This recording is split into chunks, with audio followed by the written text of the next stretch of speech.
Dans les sables figés du désert, bien avant les premières pyramides, se trouvent des pierres étrangement lisses, trop parfaites, comme polies marquées par une main que l'histoire ne reconnaît pas. Le silence des époques oubliées résonne dans ces vestiges sans nom. Avant l'Égypte des pharaons, une autre main, un autre peuple, un autre savoir semblent avoir laissé des traces, non pas de mythes, mais de matière, de technologie, de précision, d'alignement impossible, qui a taillé des blocs trop durs pour les outils de l'âge de pierre, qui a orienté certains monuments avec une exactitude que nos instruments peinent à égaler aujourd'hui. Et pourquoi si peu de mots, si peu de preuves, si peu de mémoire ? Il ne s'agit pas ici de croire, mais d'écouter, d'observer, et de se demander ce que l'histoire a choisi d'oublier. Dans l'aube bleutée du désert, la surface rugueuse des mégalithes capte les derniers éclats d'une lune encore paresseuse. Ces blocs colossaux, posés là bien avant l'écriture et bien avant les premiers pharaons, défitent notre compréhension. Taillés en angle presque parfait, joints sans mortier, ils trahissent une maîtrise de la pierre que l'outil néolithique paraît incapable d'imiter. Le silence, lourd et grave, enveloppe ces vestiges sans mémoire écrite. Chaque fissure, chaque empreinte semble murmurer une question que nous n'avons pas appris à entendre. Comment des mains primitives, sans métal dur, sans roue, sans concept formalisé de levier, auraient-elles pu sculpter et poser avec une telle précision ? Et si ces lignes droites n'étaient pas l'œuvre du hasard, mais l'écho discret d'un savoir aujourd'hui disparu ? Derrière chaque pierre, le mystère invite à questionner l'origine de ces gestes anciens. Plus au nord, à Göbekli Tepe, des piliers monumentaux s'élèvent comme des témoins muets d'un savoir antédiluvien. Datant d'environ 9600 avant notre ère, ces tés de pierre de plusieurs tonnes portent des bas-reliefs d'une finesse surprenante pour une époque supposée néolithique. Les gravures d'animaux stylisés, sculptés à fleurs de pierre, évoquent un regard esthétique et une technique de taille avancée. Aucun outil métallique n'a survécu aux fouilles. Tout suggère l'usage de silex ou d'outils organiques. Pourtant, l'uniformité des surfaces et la précision des angles définissent la seule force humaine. Ces colonnes semblent porter, dans leur composition même, l'empreinte d'une ingénierie dont l'écho s'est noyé dans l'obscurité des millénaires. Comment arrangeait-on leviers et cordes pour dresser ces têtes de pierre ? Et si les théories officielles n'avaient que frôlé la surface de ce mystère ancien ? Dans certaines carrières disparues, on découvre des blocs dont la surface, polie jusqu'à une douceur presque métallique, résiste aux tests d'abrasion classique. Les savants modernes ont tenté de reproduire cet effet avec du sable et de l'eau, mais jamais avec la finesse observée. Au Japon, l'enceinte cérémonielle d'Ise, reconstruite tous les 20 ans, repose sur des techniques de jointure de bois sans clous. Imaginez à quel point la pierre aurait été plus obstinée à sculpter. Des caméras thermiques révèlent des micro-fissures là où l'œil ne voit rien. Ces signes imperceptibles évoquent une maîtrise de la coupe par onde ou vibration, témoignant de machines jadis actives, aujourd'hui englouties par le temps. Les stries linéaires, espacées avec une régularité troublante, laissent entendre un compas mécanique oublié. Quelle force, quel savoir ont pu animer ces gestes silencieux ? À quelques kilomètres, sur un plateau oublié, subsistent des gravures qui pourraient être l'œuvre d'un outillage plus sophistiqué que les herminettes de silex. Les stries profondes des creusets à intervalles réguliers évoquent l'usage d'un instrument capable de maintenir une tension constante et une trajectoire immuable. Les archéologues d'Ortolorog ne retrouvent aucun fragment de l'appareil qui aurait permis d'atteindre cette précision. Certains suggèrent un mécanisme de traîneau sur rails en pierre, lubrifié par des huiles végétales, mais cette hypothèse demeure fragile face au manque de traces matérielles. Les monolithes alignés selon les solstices témoignent d'un savoir astronomique, mais les coupes circulaires à leur base défient nos expériences actuelles. Qui était le véritable auteur de ces lignes parfaites, inscrites dans la nuit des âges ? Plus à l'ouest, en Bretagne, Carnac déploie ses rangées de menhirs alignés sur des kilomètres. Ces colonnes de pierre, dressées parfois en file indienne sur des reliefs accidentés, exigent un lissage de chaque face pour que la colonne reste stable. Les dégagements de quartzite, les angles droits à la base, révèlent une maîtrise improbable pour une époque sans planche de métal ni scie circulaire. Les hypothèses vont d'un levage par treuil rudimentaire à l'emploi d'un sable abrasif concentré. Pourtant, aucune trace de ces installations n'a traversé les millénaires. Le vent du large n'a laissé que l'écho de pierre, comme si le récit était enterré dans la tourbe et la boue. Quels détours obscurs ont fait disparaître les outils et les plans de ces architectes invisibles ? Sur les rives du Nil blanc, des fragments de granit poli ont été découverts bien avant l'apogée de la vallée. Les carrières primitives, creusées à main nue, portent encore des vestiges de gradins, instaurant des plateformes pour extraire des monolithes de plusieurs tonnes. Les angles tranchants suggèrent un sciage latéral et non un simple percussion. Les archéomètres peinent à expliquer la cohérence dimensionnelle d'un bloc à l'autre, comme si un plan préétabli dictait chaque coupe. Quelques chercheurs évoquent l'usage de pigments abrasifs mêlés à de la salive animale pour accroître l'efficience, sans plus de preuves. Comment démêler l'effort humain des possibles procédés oubliés ? Au cœur des laboratoires contemporains, des expérimentations tentent de recréer ces miracles de pierre avec des technologies rudimentaires. Sable, eau, cordes, leviers en bois. Les artisans modernes parviennent parfois à érafler les surfaces, jamais à atteindre la planéité observée. Des simulations informatiques suggèrent que seule une lame vibrante animée à haute fréquence pourrait expliquer l'abrasion uniforme. Pourtant, aucun atelier antique n'a livré la moindre lame de métal de ce calibre. Nul témoignage écrit n'en fait mention. Ces lacunes éveillant l'hypothèse d'un savoir circulant dans une tradition orale strictement gardée qui s'est éteinte avec ces derniers dépositaires. Que recèlent ces vides dans l'archive silencieuse de nos origines ? Les récits officiels de l'archéologie, forgés à l'ombre de missions coloniales, ont souvent balayé d'un revers de main les découvertes jugées trop dérangeantes.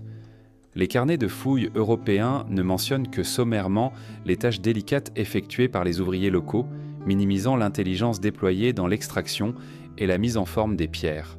Les coupes semblaient encore se découler d'une influence exogène ou d'un génie autochtone injustement sous-estimé. Les pages arrachées et les blancs documentaires portent en elles la promesse d'un secret plus vaste. Derrière ces manuscrits, trouve-t-on la trace d'un oubli volontaire ? Certains spécialistes évoquent la fabrication de géopolymères, des pierres recréées à partir de mélanges chimiques, plutôt que des blocs extraits de carrières naturelles. Des analyses minéralogiques ont parfois détecté des silicates réagissant à de la chaux et à des résines végétales, comme si l'on moulait la pierre plutôt que de la tailler. Si tel était le cas, la frontière entre la nature et l'artifice s'estomperait, reléguant l'extraction au rang de geste secondaire. Comment différencier un bloc sculpté d'un bloc coulé ? Et surtout, quels alchimistes discrets ont gardé ces formules hors du regard du temps ? Lorsque le vent balaie la surface mate de ces mégalithes, on pourrait croire entendre un chant lointain, fait de pierre et de silence. Dans ces moments suspendus, l'esprit chemine entre l'archive manquante et la pierre obsidienne, entre l'artisanat primitif et l'hypothèse d'une technologie jadis active, désormais invisible. Le contraste entre la rudesse apparente des matériaux et la perfection des coupes crée une tension étrange, comme si l'histoire ancienne avait effacé ses propres indices. Et si ces pierres n'étaient que les prémices d'un savoir encore plus ancien, dont l'ombre silencieuse d'Abu Rawash conserve la trace. Après avoir sondé les pierres antédiluviennes, dont la précision défie l'outil néolithique, nous voici conduits vers Abu Rawash, site énigmatique où ne subsiste que l'ombre d'une pyramide oubliée. Là, à quelques kilomètres au nord-ouest de Gizeh, un tumulus de pierres fracturées évoque davantage un effondrement qu'un édifice achevé. Cette silhouette lacunaire, figée dans la poussière du désert, porte en elle une histoire à demi éteinte, un secret que le temps a presque englouti. Comment et pourquoi ce monument n'a-t-il jamais vu la lumière dans sa forme finale ? Quels gestes, quelles décisions ont conduit à effacer la trace de ces pierres ? Avant d'explorer le cœur de ce mystère, la simple présence de ce vestige incite déjà à repenser la mémoire effacée d'une architecture inaboutie. Le site d'Abu Rawash s'étend sur un plateau caillouteux, balayé par les vents chauds et chargé de sable. Autrefois couronné d'une pyramide lui-même censée rivaliser avec celle des grands pharaons, il ne reste aujourd'hui qu'un monticule irrégulier, parcouru de débris calcaires. Les restes d'une base carrée d'environ 100 mètres de côté se devinent sous des strates de pierres éboulées, tandis que les flancs originels ont été découpés et emportés. Pourtant, sous cet amas chaotique, affleurent çà et là des blocs soigneusement taillés, formant des arêtes encore nettes. Tantôt blanchis par la lumière, tantôt à demi ensevelis, ces fragments criblent l'absence d'un contour défini, comme si quelqu'un avait brusquement interrompu le travail. Le vent soulève une poussière fine, offrant par instant la vision fugace d'angles parfaitement droits, miraculeusement préservés. La tradition attribue l'édification de cette pyramide à Djedefre, fils de Khéops, qui aurait voulu honorer le disque solaire plus qu'un tombeau solide. Datée des environs de 2570 avant notre ère, cette construction s'inscrit dans une transition mystérieuse du culte funéraire vers un symbolisme solaire plus prononcé. Pourtant, là où les pyramides de Khéphren et de Mykérinos se dressent encore, fières et symétriques, celles de Djedefre semblent avoir subi une destinée contrariée. Les textes anciens ne mentionnent presque jamais ce chantier. Aucune inscription hiéroglyphique ne nous a livré la moindre dédicace et aucun papyrus n'en explique la genèse. Le silence documentaire, plus lourd qu'un millénaire de sable, nous renvoie à l'idée d'une entreprise avortée, d'un projet abandonné, voire d'une volonté de gommer un héritage. Sous les décombres, l'analyse minéralogique révèle l'emploi de calcaire de Toura pour le parement, identique à celui des grandes pyramides de Gizeh, et d'une assise de granit rose venue d'Assouan, destinée à protéger la chambre funéraire. Les jeux joints, d'une finesse inouïe, ne laissant transparaître que des lignes de mortier presque invisibles. Les blocs portent encore des traces de l'outil, de fines stries, régulières, espacées, qui évoquent une coupe plus contrôlée qu'avec un simple ciseau de cuivre. Certains fragments montrent un poli interne surprenant, la surface était si lisse qu'elle reflétait la lumière comme un miroir diffus. Aujourd'hui, elle s'émiette sous l'effet de l'érosion. Comment expliquer cette douceur intérieure, si ce n'est par un processus de ponçage méthodique tenu secret ?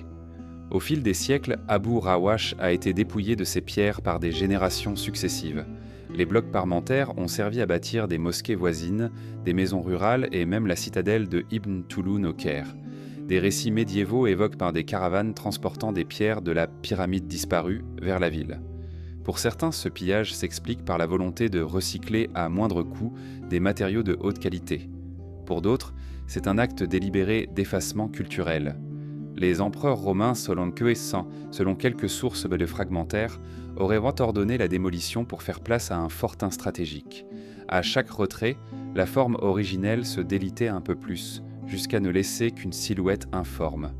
Les premières fouilles scientifiques, menées au début du XXe siècle par Gustave Jecquier et plus tard par Jean-Philippe Loher, ont tenté de reconstituer le plan, mais sans faire émerger une image claire. Les relevés topographiques montrent une base incomplète, avec des parties de fondation jamais achevées. Les prospections géophysiques modernes, alliant résistivité et radar à pénétration de sol, ont révélé des cavités vides, possibles restes de chambres inachevées et des poches de sable témoignant de réseaux de galeries que personne n'avait imaginés.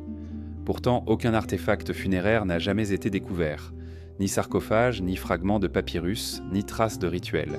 Ce vide archéologique crée une tension étrange, un tombeau qui, par son absence même, interroge l'intention première de ses bâtisseurs.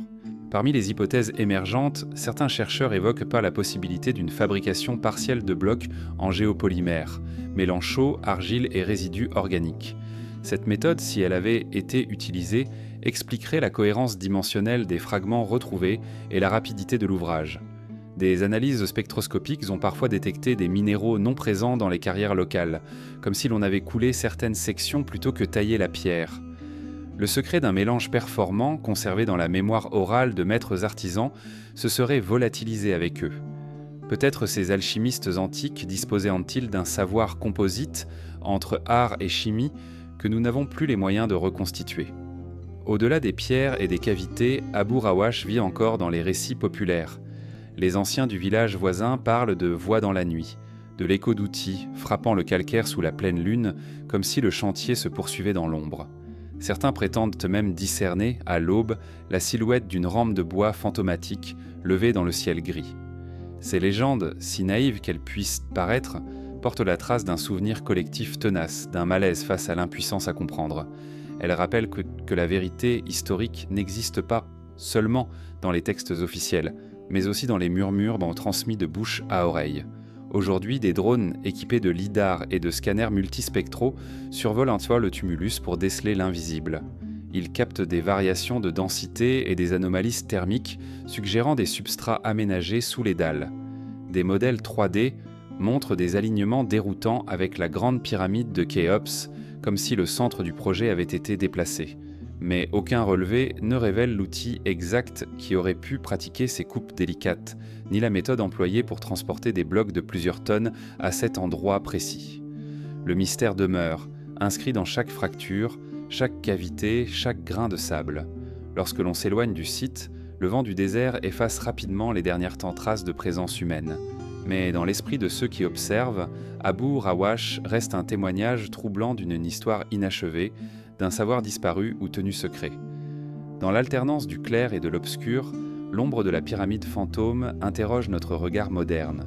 Quels gestes, quels outils, quelles énergies ont pu façonner ce monument pour qu'il naisse inachevé et se meure dans l'oubli ?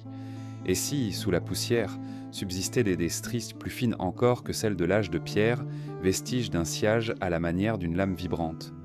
Le prochain chapitre nous plongera au cœur de ces traces imperceptibles, là où la technologie perdue se lie sur la roche elle-même. Lorsque l'aube effleure les parois sombres de la carrière, un murmure de granularité flotte dans l'air. Des poussières fines qui crissent sous la pulpe des doigts. Sur la surface granitique, de longues stries à parallèles percent la pierre comme les cicatrices d'un rasoir invisible. L'ombre frôle ces sillons jusqu'à révéler leur régularité presque mécanique, comme si une lame fascinante avait poli la roche avec une exactitude défiant tout marteau ou ciseau de cuivre. Dans ce souffle matinal, la pierre semble vibrer d'un écho secret, une mélodie muette que seuls les plus attentifs peuvent percevoir. Quelles mains ont orchestré ce sillage silencieux, bien avant l'ère couche de bronze ? Et si, sous ce carcan de silence, reposait une technologie que seule la pierre connaît encore ?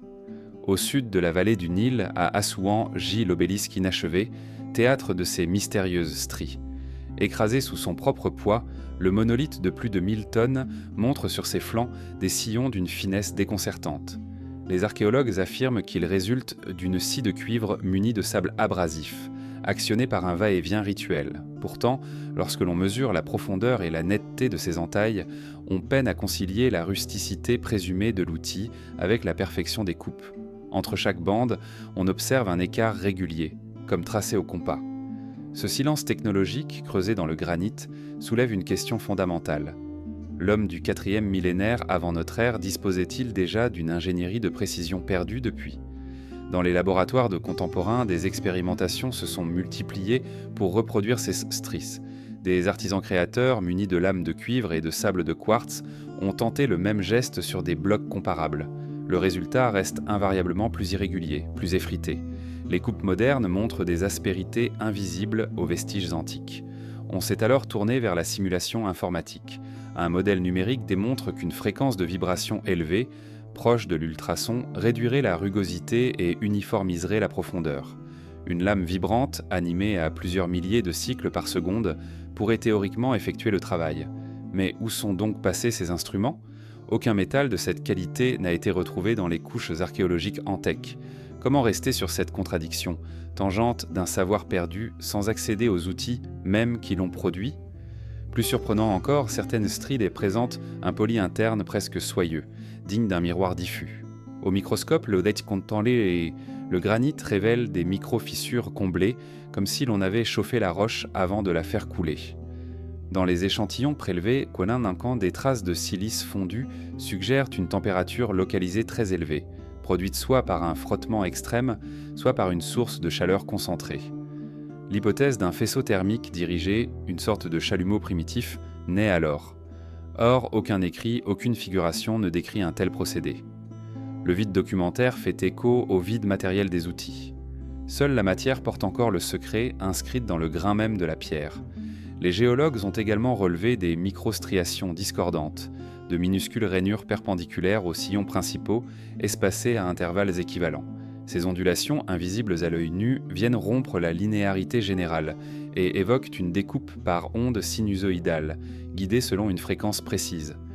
Les mesures chirurgicales de l'angle et de la profondeur laissent penser à un mécanisme piloté, plutôt qu'à un simple geste humain. Quand on creuse plus avant, on découvre que la densité du granit dans les zones sciées est moindre, conséquence probable d'une fusion partielle et d'une recristallisation. Comment un artisan du néolithique aurait-il pu dompter pareille alchimie physique ? Face à ces énigmes, plusieurs écoles s'affrontent. Les partisans de la méthode traditionnelle défendent que la ténacité des tailleurs, combinée à un savoir-faire empirique, suffit à expliquer les anomalies. Les sceptiques, eux, pointent du doigt l'absence de copeaux et de fragments caractéristiques. Un sciage intensif laisse toujours des débris. Or, la carrière d'Assouan n'en recèle que très peu. Certains osent qu'on formuler l'hypothèse d'une technologie vibratoire, émigrée peut-être de civilisations plus anciennes, effacée de la mémoire comme une langue oubliée. D'autres encore évoquent la pyrofracturation dirigée, l'usage d'arcs électriques primitifs pour découper la pierre. Mais à chaque théorie, le spectre d'un outil manquant jette une ombre sur l'ensemble des démonstrations. Au cœur du débat résonne la question de la transmission. Comment un tel savoir aurait-il pu traverser les âges sans laisser de traces écrites, sans être repris par les générations suivantes ? Les hiéroglyphes, si loquaces sur les cérémonies royales, semblent étonnamment muets sur les techniques de carrière. Aucune stèle, aucun papyrus n'expose le protocole d'un sciage de précision. Seules quelques esquisses gravées Quontet à Mirarner dans des grottes prédatent l'écriture, suggèrent des outils énigmatiques dessinés comme des rudiments de chalumeau ou de scie circulaire. Mais leur interprétation reste incertaine. Rêve d'artiste ? Plan de bâtisseur ? Le voile demeure épais. Dans les villages voisins, la légende court que les anciens entendaient parfois, à la nuit tombée, le cliquetis régulier d'un instrument creusant la pierre. Les bergers parlaient d'un son mélodieux, presque musical, résonnant entre les parois. Les plus âgés affirmaient que lors des éclipses de pleine lune, on pouvait apercevoir un reflet bleuâtre sur la roche, comme si un rayon invisible passait à travers l'air. Ces récits, portés par le vent du désert, pourraient n'en être que contes poétiques, et pourtant ils se répètent depuis des siècles. Dans ces échos oraux se cache peut-être un fragment de vérité, un souvenir atténué du fonctionnement d'un outil extraordinaire. Aujourd'hui encore, l'évolution technologique se heurte à la matière première.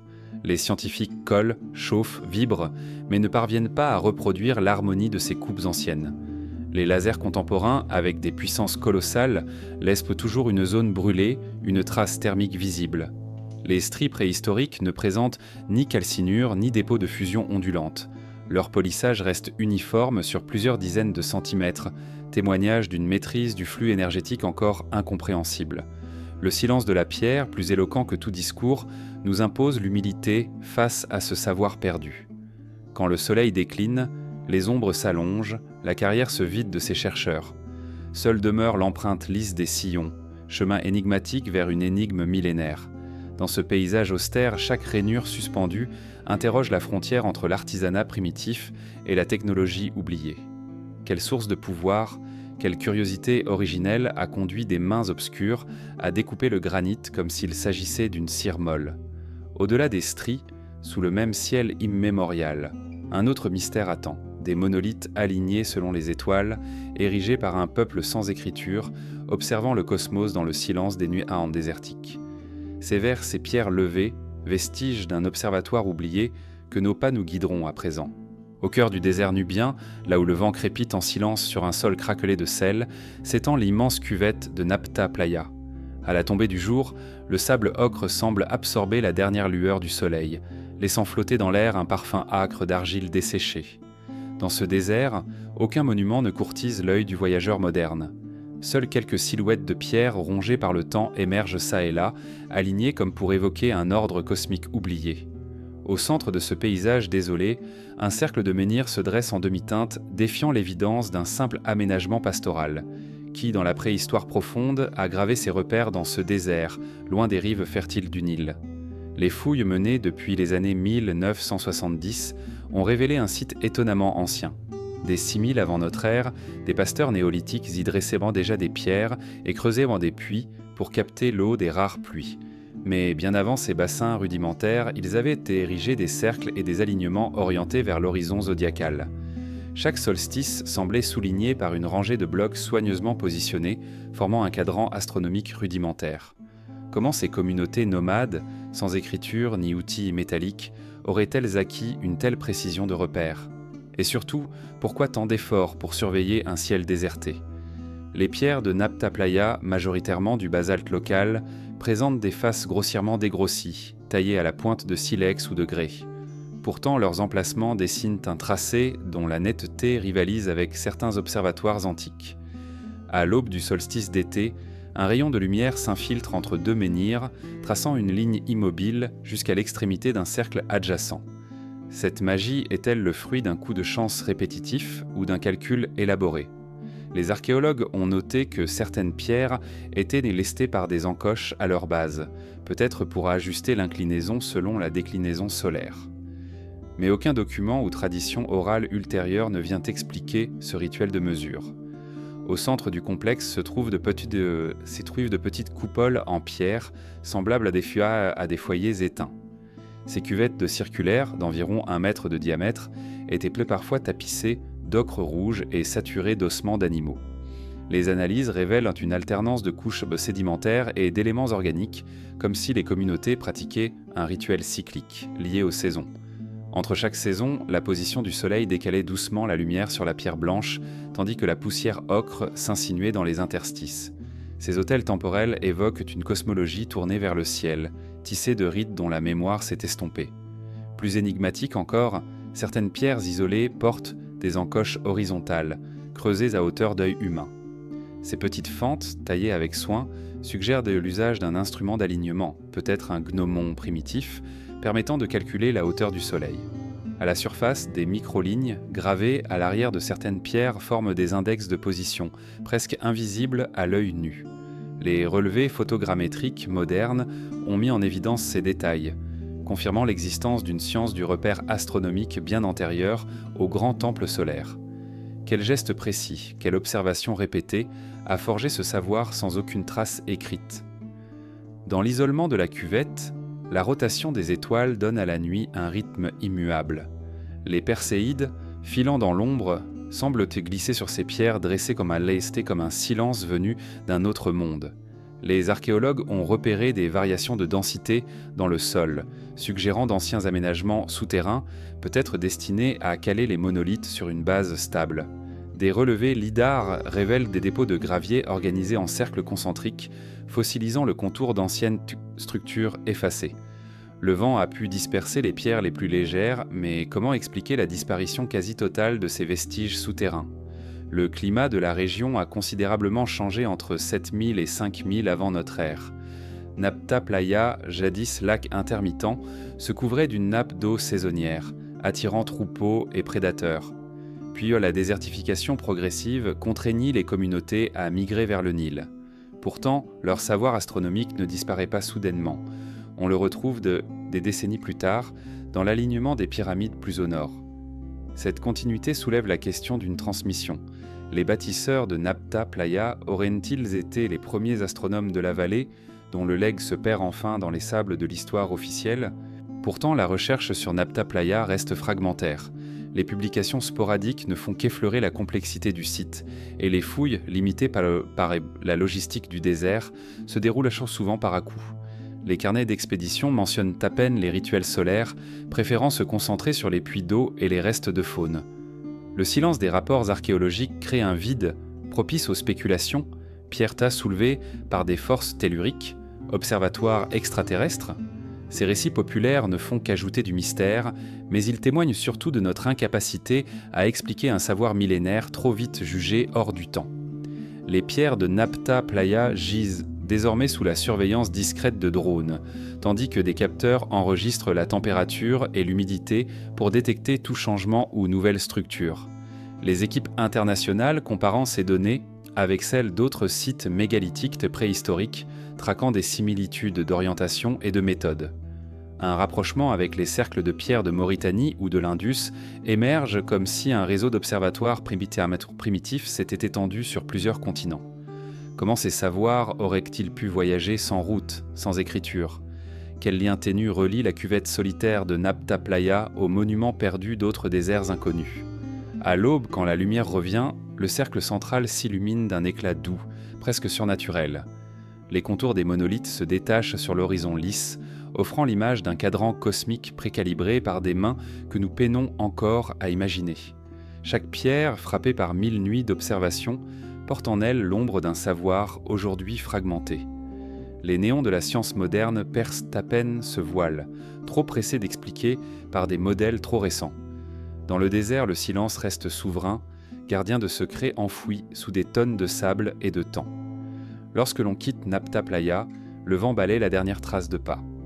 Les pierres, fixes et insondables, renvoient à l'observateur son ignorance profonde. Quelles méthodes de calcul, quels instruments de mesure, quels repères mentaux ont pu guider ces bâtisseurs vers une compréhension aussi fine du ciel? Et si la science moderne n'était qu'un écho atténué d'une tradition plus ancienne, patiemment enterrée par le désert et l'oubli? Un pas plus loin, une autre énigme nous attend. Dans la nécropole de Saqqara, une chambre défie à son tour le fil du temps, semblant extraite d'un ailleurs. C'est là que, dans le prochain chapitre, nous découvrirons un tombeau hors de toute chronologie connue, où l'art et la géométrie se mêlent dans une alliance silencieuse. À l'aube, lorsque la lumière rose effleure le mausolée de Djoser, le plateau de Saqqara se teinte d'une aura presque irréelle. Les volutes de poussière s'élèvent en nuages légers, redessinant à chaque instant le paysage millénaire. Au cœur de ce labyrinthe de mastabas et de tombes rupestres, une entrée étroite s'ouvre sur un boyau de pierre dont nul n'avait mesuré la véritable profondeur. L'air y est plus frais, chargé d'un parfum de sel et de gypse, comme si l'humidité rémanente d'un monde antérieur s'y était figée. Le vent du désert semble hésiter à s'y aventurer, respectueux d'une pression silencieuse que la modernité ne peut expliquer. Découverte en 1927 par l'archéologue Emil Brugsch, la chambre dite « hors du temps » a d'abord été considérée comme une simple annexe funéraire inachevée. Pourtant, dès les premiers relevés, les géomètres notèrent des anomalies, des angles parfaitement droits creusés dans le calcaire, une régularité d'alignement défiant les instruments de l'époque et surtout une absence totale d'inscriptions hiéroglyphiques. Là où chaque tombe orthodoxe du Troisième Empire porte le nom du défunt, nulle cartouche, nul dessin, aucun signe de dédicace. Ce vide documentaire creuse un fossé entre la demeure des morts égyptiens et ce sanctuaire sans nom. En pénétrant davantage, on découvre une voûte basse, formée de dalles gigantesques juxtaposées, sans mortier apparent. Les joints sont si précis qu'ils ne laissent transparaître qu'un fin trait d'ombre. À l'emplacement supposé d'un corridor, la largeur reste constante sur plus de 20 mètres, un exploit rarement observé dans les tombes funéraires égyptiennes, plus souvent caractérisées par des passages rétrécis et des chambres à géométrie irrégulière. Lorsque l'on éclaire les parois avec une lampe halogène, un reflet diffuse une brillance presque métallique sur certaines dalles, impressionnante pour un monument vieux de plus de 4000 ans. Quel geste technique a permis une telle planéité, sans l'appui d'outils métalliques de sophistiqués? Au sol, la pierre porte les traces d'une fine couche vitrifiée, comme si elle avait été soumise à une chaleur intense, localisée et brève. Des analyses ont montré la présence de silicates amorphes, conséquence d'une fusion partielle du calcaire. Les modèles expérimentaux tentant de reproduire ce phénomène pointent vers un chauffage par conduction, avec éventuellement l'ajout de composés chimiques pour abaisser le point de fusion. Mais aucun résidu de four primitif, aucune structure de chauffe n'a été repéré dans les environs immédiats. Cette vitrification reste un mystère figé dans la roche, vestige d'un savoir-faire chimique que les textes anciens ne relatent pas. Plusieurs échantillons de charbon prélevés dans de petites niches latérales ont été soumis à des datations radiocarbone. Les résultats étonnèrent les chercheurs. Certains fragments remontaient à environ 3500 avant notre ère, soit plusieurs siècles avant la construction de la pyramide à degrés voisines. Comment expliquer la présence de ce bois brûlé dans une tombe datant officiellement de la IIIe dynastie? Les travaux de Brugsch auraient-ils mis au jour une structure héritée d'un édifice plus ancien, réemployé puis scellé? Ou s'agit-il d'un rituel antérieur à l'érection du complexe de Djoser, dont les matériaux furent repris sans mention? Le mystère s'épaissit lorsque l'on mesure l'acoustique de la chambre. Un simple claquement de main génère un écho court, net, modulé selon la position du claquement. Les ingénieurs du son identifient un intervalle de réverbération inhabituel, comparable à celui de certaines cathédrales médiévales, conçues pour renforcer les chants sacrés. Pourquoi les bâtisseurs auraient-ils soigné les propriétés sonores d'une simple chambre funéraire? Un chant rituel, désormais effacé, y résonnait-il? Et si cette chambre servait à des cérémonies solennelles liées à un culte oublié, plutôt qu'à l'inhumation d'un dignitaire égyptien classique? Sous une dalle de granit rose, un graffiti primitif fut découvert par hasard au cours de travaux de nettoyage en 1964. Gravé à même la pierre dans une langue inconnue, figurait une série de symboles linéaires, ni hiéroglyphes, ni proto-écriture égyptienne. Les chercheurs les classèrent parmi les graffitis opportunistes sans plus d'explication. Pourtant, la finesse du tracé et l'usage d'un burin métallique laissent penser à un artisan familier de formes d'écriture étrangères. Ce fragment calligraphié nous chuchote l'existence d'un scripteur dont l'identité et l'origine restent à déchiffrer. D'où venait-il et quel message voulait-il graver? À la lumière crue des torches, certaines parois révèlent d'infimes stries, espacées à intervalles réguliers, défiant la seule main humaine. Les spécialistes de la microtopographie ont comparé ces marques aux rainures produites par des scies vibrantes. Selon leurs mesures, la fréquence de coupe correspondrait à un dispositif oscillant à plusieurs centaines de cycles par seconde, un procédé inconnu de l'Égypte ancienne. Ces microstriations, si discrètes qu'elles n'apparaissent qu'au microscope, portent la marque d'une technologie aujourd'hui disparue. Comment importer dans une tombe funéraire un outil de précision si radicalement avancé? Les légendes locales évoquent une visite nocturne de l'archéologue Ahmed Fakhri qui aurait entendu, dans le silence total de la chambre, un bruissement léger semblable à un souffle mécanique. Lorsqu'il braqua sa lampe vers le corridor, il ne vit qu'une ombre fuyante, comme projetée sur la pierre. Ses notes personnelles, retrouvées dans son carnet, restent inaccessibles aux historiens, enfermées dans une collection privée. Ce fragment de récit, ignoré des publications officielles, rappelle qu'une part du mystère de Saqqara réside dans les archives dérobées ou négligées. L'archéométrie moderne tente aujourd'hui de percer ce mystère grâce à la thermographie infrarouge. En refroidissant artificiellement plusieurs zones de la paroi, des différences de conductivité thermique apparaissent, suggérant la présence de cavités comblées ou de matériaux composites. Un relevé scan TEP en cours d'expérimentation détecte une poche d'air isolée derrière une dalle centrale, comme si une chambre annexe avait été scellée volontairement. Mais la prudence reste de mise. La moindre fissure ou le remodelage médiéval peut fausser les résultats. La géométrie interne de la tombe reste à cartographier avec précision. Face à ce dilemme de Saqqara, les théories divergent. Certains défendent la thèse d'un édifice hybride, construit en 2 phases par des groupes distincts, dont l'un disposait d'un outillage plus pointu. D'autres supposent l'intervention d'artisans étrangers, peut-être venus d'une région plus ancienne ou mal documentée. Rares sont ceux qui osent envisager une origine antédiluvienne, mais chacun s'accorde sur l'existence d'un savoir perdu, inscrit dans la pierre plus sûrement que dans le papyrus. Comment reconstituer une chronologie quand les traces les plus évidentes demeurent invisibles? Dans le silence souterrain, la chambre reste immobile, gardienne d'un secret muet. Les géologues, les égyptologues et les ingénieurs peinent à replacer cet édifice hors norme dans le récit linéaire de l'Ancien Empire. Ici, le temps se dilate, les siècles se confondent, et chaque dalle polie nous renvoie à notre impuissance devant l'archive tracée dans la roche. Cette énigme, plus que toute autre, nous oblige à reconnaître la fragilité de notre savoir, dépendant des textes et des vestiges érodés. Dans le prochain chapitre, nous explorerons des vases si parfaitement façonnés qu'ils semblent échapper d'un âge plus avancé, témoins silencieux d'un art de la céramique déjà hors de portée des potiers néolithiques. Dans la semi-obscurité d'un dépôt muséal, une vitrine protège 2 vases, dont la surface lisse et polie attire la moindre parcelle de lumière. Le verre de protection crée un écho feutré, comme un murmure gardé, tandis qu'on devine, dans le reflet, le contour parfait de ces objets millénaires. Leur silhouette semble flotter, irréelle, bien avant que la céramique n'ait trouvé sa place dans les rituels du Nil. Le silence alentour s'amplifie, et l'on se surprend à imaginer le geste précis qui a pu créer, sur un tour absent des traités anciens, des formes d'une régularité absolue. Quel souffle, quel rythme ont poli ces parois jusqu'à leur donner ce toucher presque organique. Découverts dans une tombe prédynastique de la culture Nakada, ces vases reposaient auprès d'offrandes de céréales et d'ocre rouge. Aucun potier n'a signé ces pièces. Seuls les ossements d'un artisan anonyme gisaient à leur côté, entourés de tessons plus grossiers. Pourtant, les 2 exemplaires centraux, quasi intacts, détonnaient parmi la vaisselle ordinaire.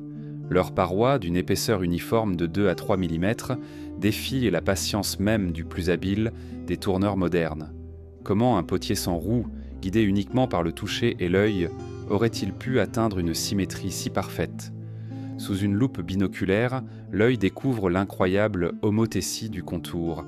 La courbe de la panse évolue selon un tracé mathématique, sans le moindre changement brutal de rayon. Chaque pied est centré sous le corps, comme si un laser invisible avait découpé la section transversale. Les stigmates habituels de la fabrication à la main, irrégularités, traces de doigts, épeauffrures, sont totalement absents.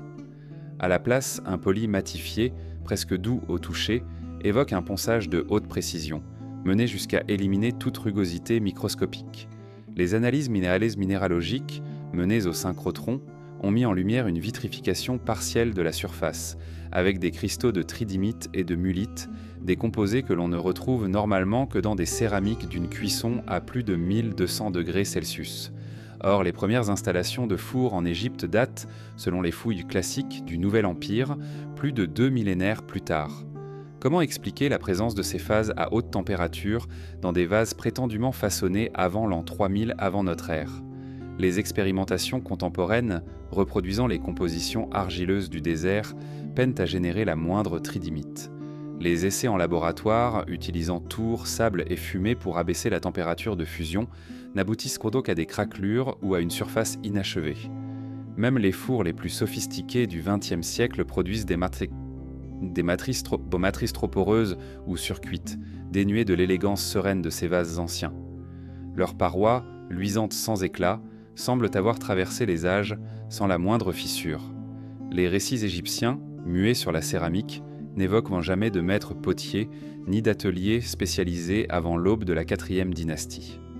Pas un hiéroglyphe ne liste la liste des outils d'un tourna, la roue du potier.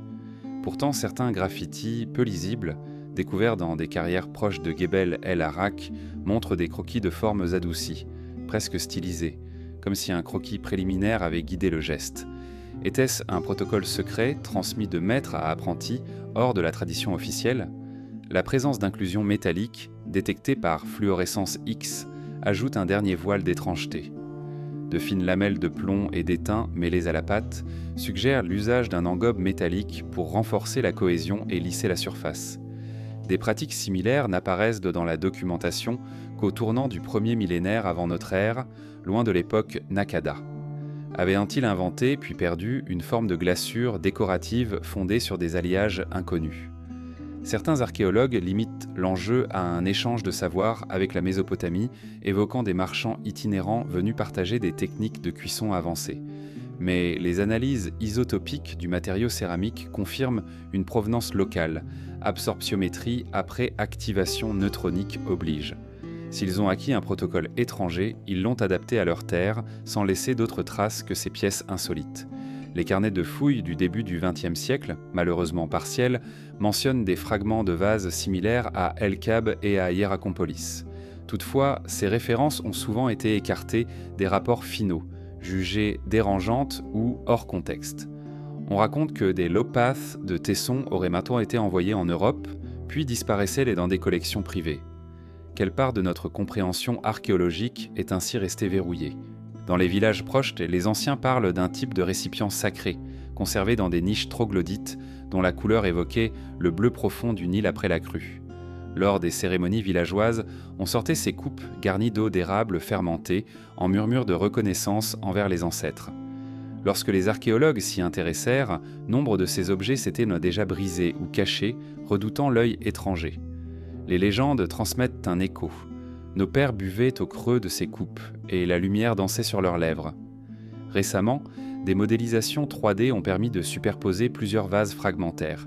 Ils s'emboîtent comme les pièces d'un mécanisme. Assemblés, ils forment une sphère parfaite à section circulaire, évoquant un tour de potier rétractable. Cette configuration n'apparaît dans aucune tradition potière connue. Quel dispositif mécanique, quel secret d'assemblage permettait aux artisans de manipuler ces formes suspendues, comme on ajuste aujourd'hui une pièce sur un tour CNC. Les débats parmi les spécialistes rebondissent sans apaisement. Les uns défendent une prouesse artisanale rare, née d'une patience infinie et d'un geste transmis sans trace écrite. Les autres penchent pour une technologie disparue, fondée sur un instrument oublié, où le potier n'était plus qu'un superviseur de machines muettes. Au milieu de ces voix, la pierre des temples reste muette, et la céramique réclame son secret. Au fil de la nuit, ces vases semblent chuchoter une chronologie inversée, où l'art et la science auraient en déprospéré avant de se perdre dans l'ombre. Leur épure immobile nous force à réinterroger la linéarité de l'histoire technologique. Quelles traditions orales ou occultes ont pu préserver ce savoir avant qu'il ne s'éteigne avec son dernier dépositaire ? Bientôt, nous quitterons ces objets de terre et de feu pour plonger dans un site où l'on a mis au jour des ossements sculptés, usage d'outils inconnus, dans les ateliers de Hierakonpolis. C'est là que la pierre et l'origine se mêlent au silence de la chair millénaire. Un crépitement feutré accompagne la lampe torche qui glisse le long des parois d'argile d'une tombe creusée à Hierakonpolis. L'air y est dense, chargé de poussière et d'un parfum de résine brûlée, vestige de rites oubliés. Sur le sol granuleux, des fragments d'ossements reposent en silence, éparpillés comme les pièces d'un puzzle ancien. Mais ce qui frappe l'observateur, c'est la finesse inouïe des incisions creusées dans la longueur de certains os, une précision que l'œil nu peine à suivre. Quel instrument, quelle main tenue par une intention chirurgicale, a pu tailler ces sillons sans briser la matière? Les fouilles de Hierakonpolis, berceau de la civilisation prédynastique égyptienne, ont livré, dès les années 1890, des sépultures fascinantes.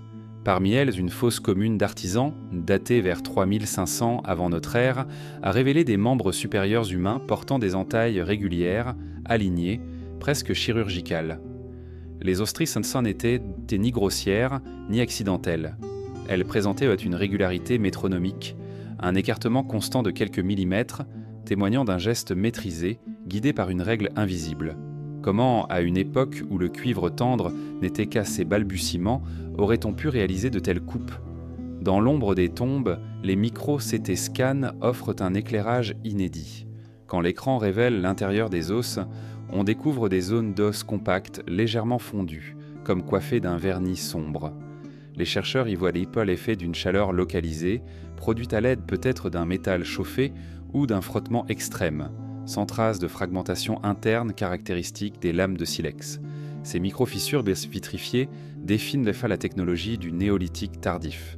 Et si, derrière l'apparente rusticité des premiers tailleurs, sommeillait un secret artisanal méconnu? Plusieurs spécimens montrent une autre anomalie. Les extrémités des incisions s'arrêtent nettes sans ébréchure. Là où la lame de pierre aurait craqué la surface, ici la coupe s'achève comme si un compas invisible avait dicté sa trajectoire. Les géomètres du CNRS ont mesuré ces coupes. La linéarité s'inscrit dans une tolérance de quelques dixièmes de millimètre sur plus de 20 cm de longueur. Un artisan motivé n'aurait jamais atteint une telle régularité, même avec des instruments de bronze. Quel outil, alors, possédait la rigidité et la constance nécessaires? L'absence de copeaux ou de fragments microlithiques renforce le mystère. Les sites voisins regorgent de déchets de taille, de rebutants de silex, de copeaux de cuivre. À Hierakonpolis, autour de ces os, rien de tel. Les strates archéologiques sont étonnamment propres, comme nettoyées après l'intervention. Certains chercheurs évoquent un rituel de purification, consistant à emporter les débris loin du lieu sacré. Mais ne pourrait-il pas s'agir plutôt d'une technique de coupe produisant très peu de résidus? Un procédé engrenait la pierre dans l'outil, le protégeait de l'abrasion et évitait la dispersion des débris. Sur certains crânes exhumés, on observe également des perforations rondes, d'un diamètre approximatif de 5 mm, parfaitement circulaires. Ces trous ménagés sur la paroi temporale sont si nets qu'on pourrait croire à l'usage d'un forêt métallique miniature. Pourtant, aucune trace de métal ferreux ou cuivrique n'a été détectée dans la couche de sable alentour. Les tests de spectrométrie de masse n'ont révélé ni corrosion ni résidus organiques, alors même que les os conservent parfois des microtraces d'ADN. Qui, à Hierakonpolis, aurait disposé d'un forêt tournant sans laisser trace de son siège d'opération? Le chantier s'étendait près d'une carrière de grès, à quelques kilomètres du fleuve. Là, des blocs étaient extraits puis débités, façonnés pour les fondations des mastabas royaux. On y a retrouvé des restes d'arbustes carbonisés utilisés comme manches d'outils. On y a découvert des enclumes de pierre, des marteaux de cuivre à têtes multiples, mais jamais de fûts de forêt. Les techniques ancestrales semblent suffisantes pour tailler la pierre tendre, mais elles se brisent devant la densité d'un crâne humain. N'y aurait-il pas eu, en marge de l'atelier officiel, un savoir parallèle tenu secret par des praticiens privilégiés? Les récits locaux, transmis par la voix des fellahs, évoquent donc des hommes-lumière venus de loin, portant des lanternes bleues. Ces légendes, sans doute embellies, décrivent en queue des silhouettes vagues, percées d'un halo étrange qui pénétrait dans les tombes la nuit, sans bruit. Ils seraient repartis, laissant derrière eux des corps transformés, marqués de cavités imperceptibles, témoins d'un art mystérieux. Ce folklore, rejeté par les historiens, recèle peut-être une mémoire populaire, l'écho d'interventions nocturnes, disciplinées, opérées en secret, loin des regards officiels. Au musée de Khartoum, un tibia présentant une incision horizontale quasi parfaite est conservé sous double vitrage. Le conservateur explique qu'il provient d'une tombe de Hierakonpolis, mais refuse de préciser l'emplacement exact, évoquant des raisons de protection du site. Les rares publications sur cette pièce affichent une photo floue où l'on distingue à peine la régularité du sillon.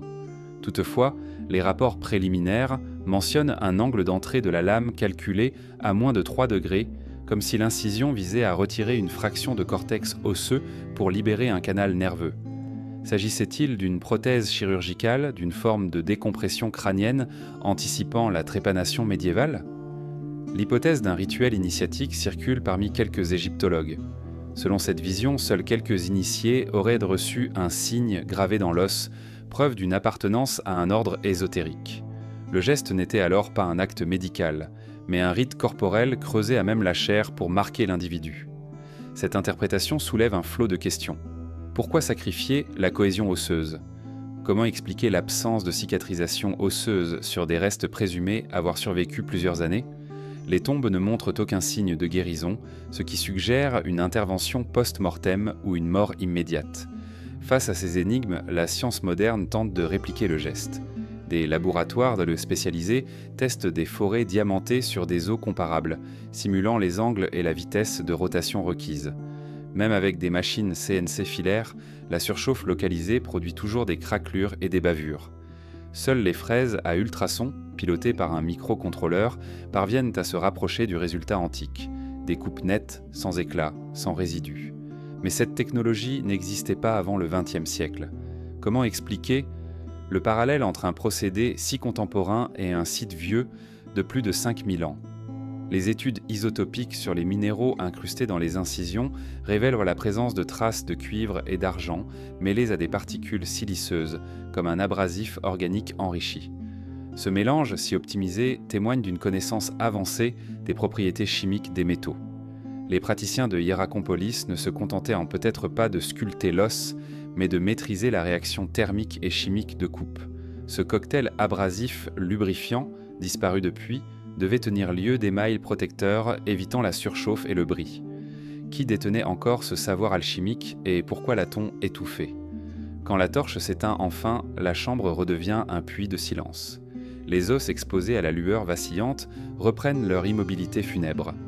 À travers les millénaires, ces restes incisés portent la trace d'une main invisible, d'un fil ténu reliant la matière au mystère. Leur histoire, en fragmentaire, éclaire pourtant une vérité. Notre récit linéaire du progrès technologique est peut-être trompeur, simpliste. Des gestes anciens, ouïves d'un savoir perdu, se cachent sous la poussière des fouilles officielles. Le temps referme la sépulture, mais l'esprit du chercheur reste éveillé. Prochain arrêt, les tunnels silencieux de Gizeh, creusés dans la nuit des âges, où la pierre elle-même semble retenir un souffle mécanique, imperceptible et infini. À l'aube, quand la première lueur dissipe à peine l'obscurité du plateau de Gizeh, un souffle frais s'engouffre dans l'une des galeries souterraines. Le vent, rare et délicat, transporte une odeur subtile d'argile humide et de pisé ancien. Les parois rugueuses de calcaire renvoient un écho sourd au moindre pas, amplifiant le silence comme un sanctuaire oublié. Dans ce vide creusé sous la lueur pâle d'une lampe torche, chaque goutte d'eau perlante au plafond résonne comme un secret que les pierres gardent jalousement. Comment ces conduits, dissimulés sous des siècles de sable, furent-ils tracés avec une telle rigueur sans que ni hiéroglyphes ni papyrus ne viennent en garder la mémoire ? Ces tunnels, d'une longueur totale estimée à plus de 2 km, serpentent sous les 3 grandes pyramides et la vallée environnante. Creusés à main nue, selon les récits officiels, ils présentent pourtant des sections aux parois si planes qu'un simple rayon de lumière s'y réfléchit en un trait continu. L'abondance de couloirs horizontaux reliés par des puits verticaux déjoue la topographie naturelle. On y passe du calcaire tendre de la zone supérieure au grès plus résistant sans aucune transition irrégulière. Chaque jonction forme un angle si précis que l'œil a peine à le croire. Quelle technique permettait de calibrer ces dénivelés, si ce n'est l'usage d'instruments de mesure aujourd'hui disparus ? En arpentant la voûte, on découvre parfois, dans des niches discrètes, des traces d'outils, ou plutôt leur absence. Là où l'on attendrait des stries de poinçons ou des éclats de burin, la roche demeure intacte, comme poncée par un fil invisible.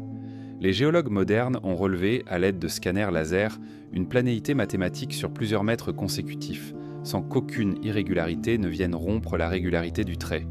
Des modèles informatiques suggèrent qu'un outil vibrant à haute fréquence, oscillant dans une fréquence proche de l'ultrason, combinerait abrasion et découpe mécanique.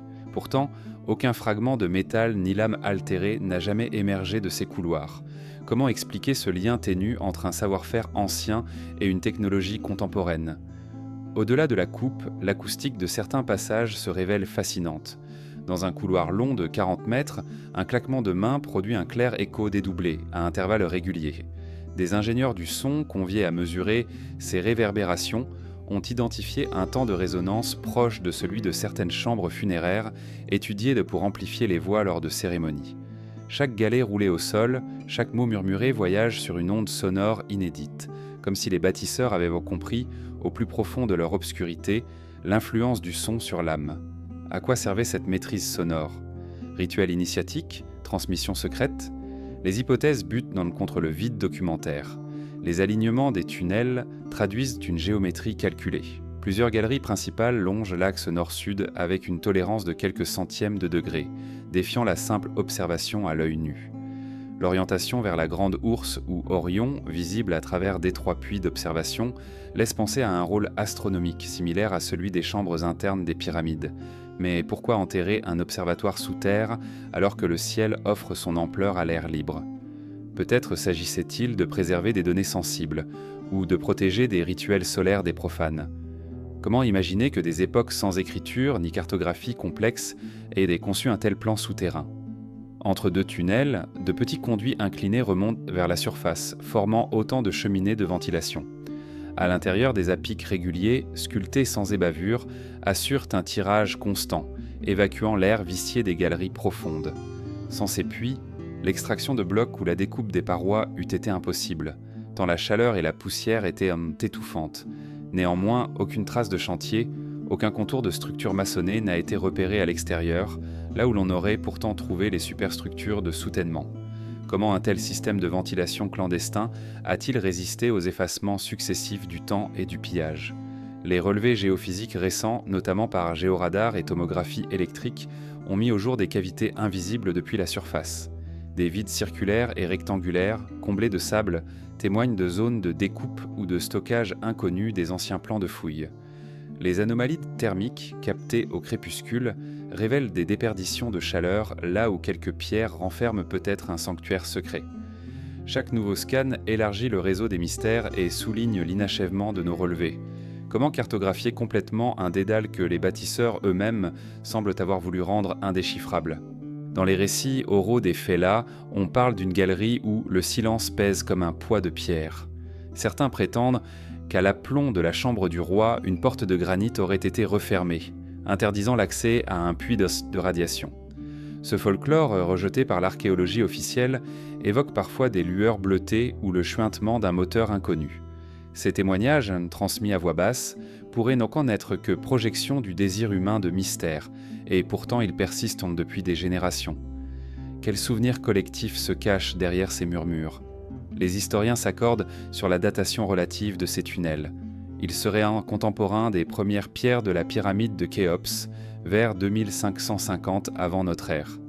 Pour certains, la fonction première aurait été logistique, un réseau de transport des blocs dissimulé au regard pour empêcher l'espionnage des autres chefferies rivales, mais transporté sans laisser de traces de frottement, sans débris de calcaire ni copeaux de bois, défie l'expérience moderne.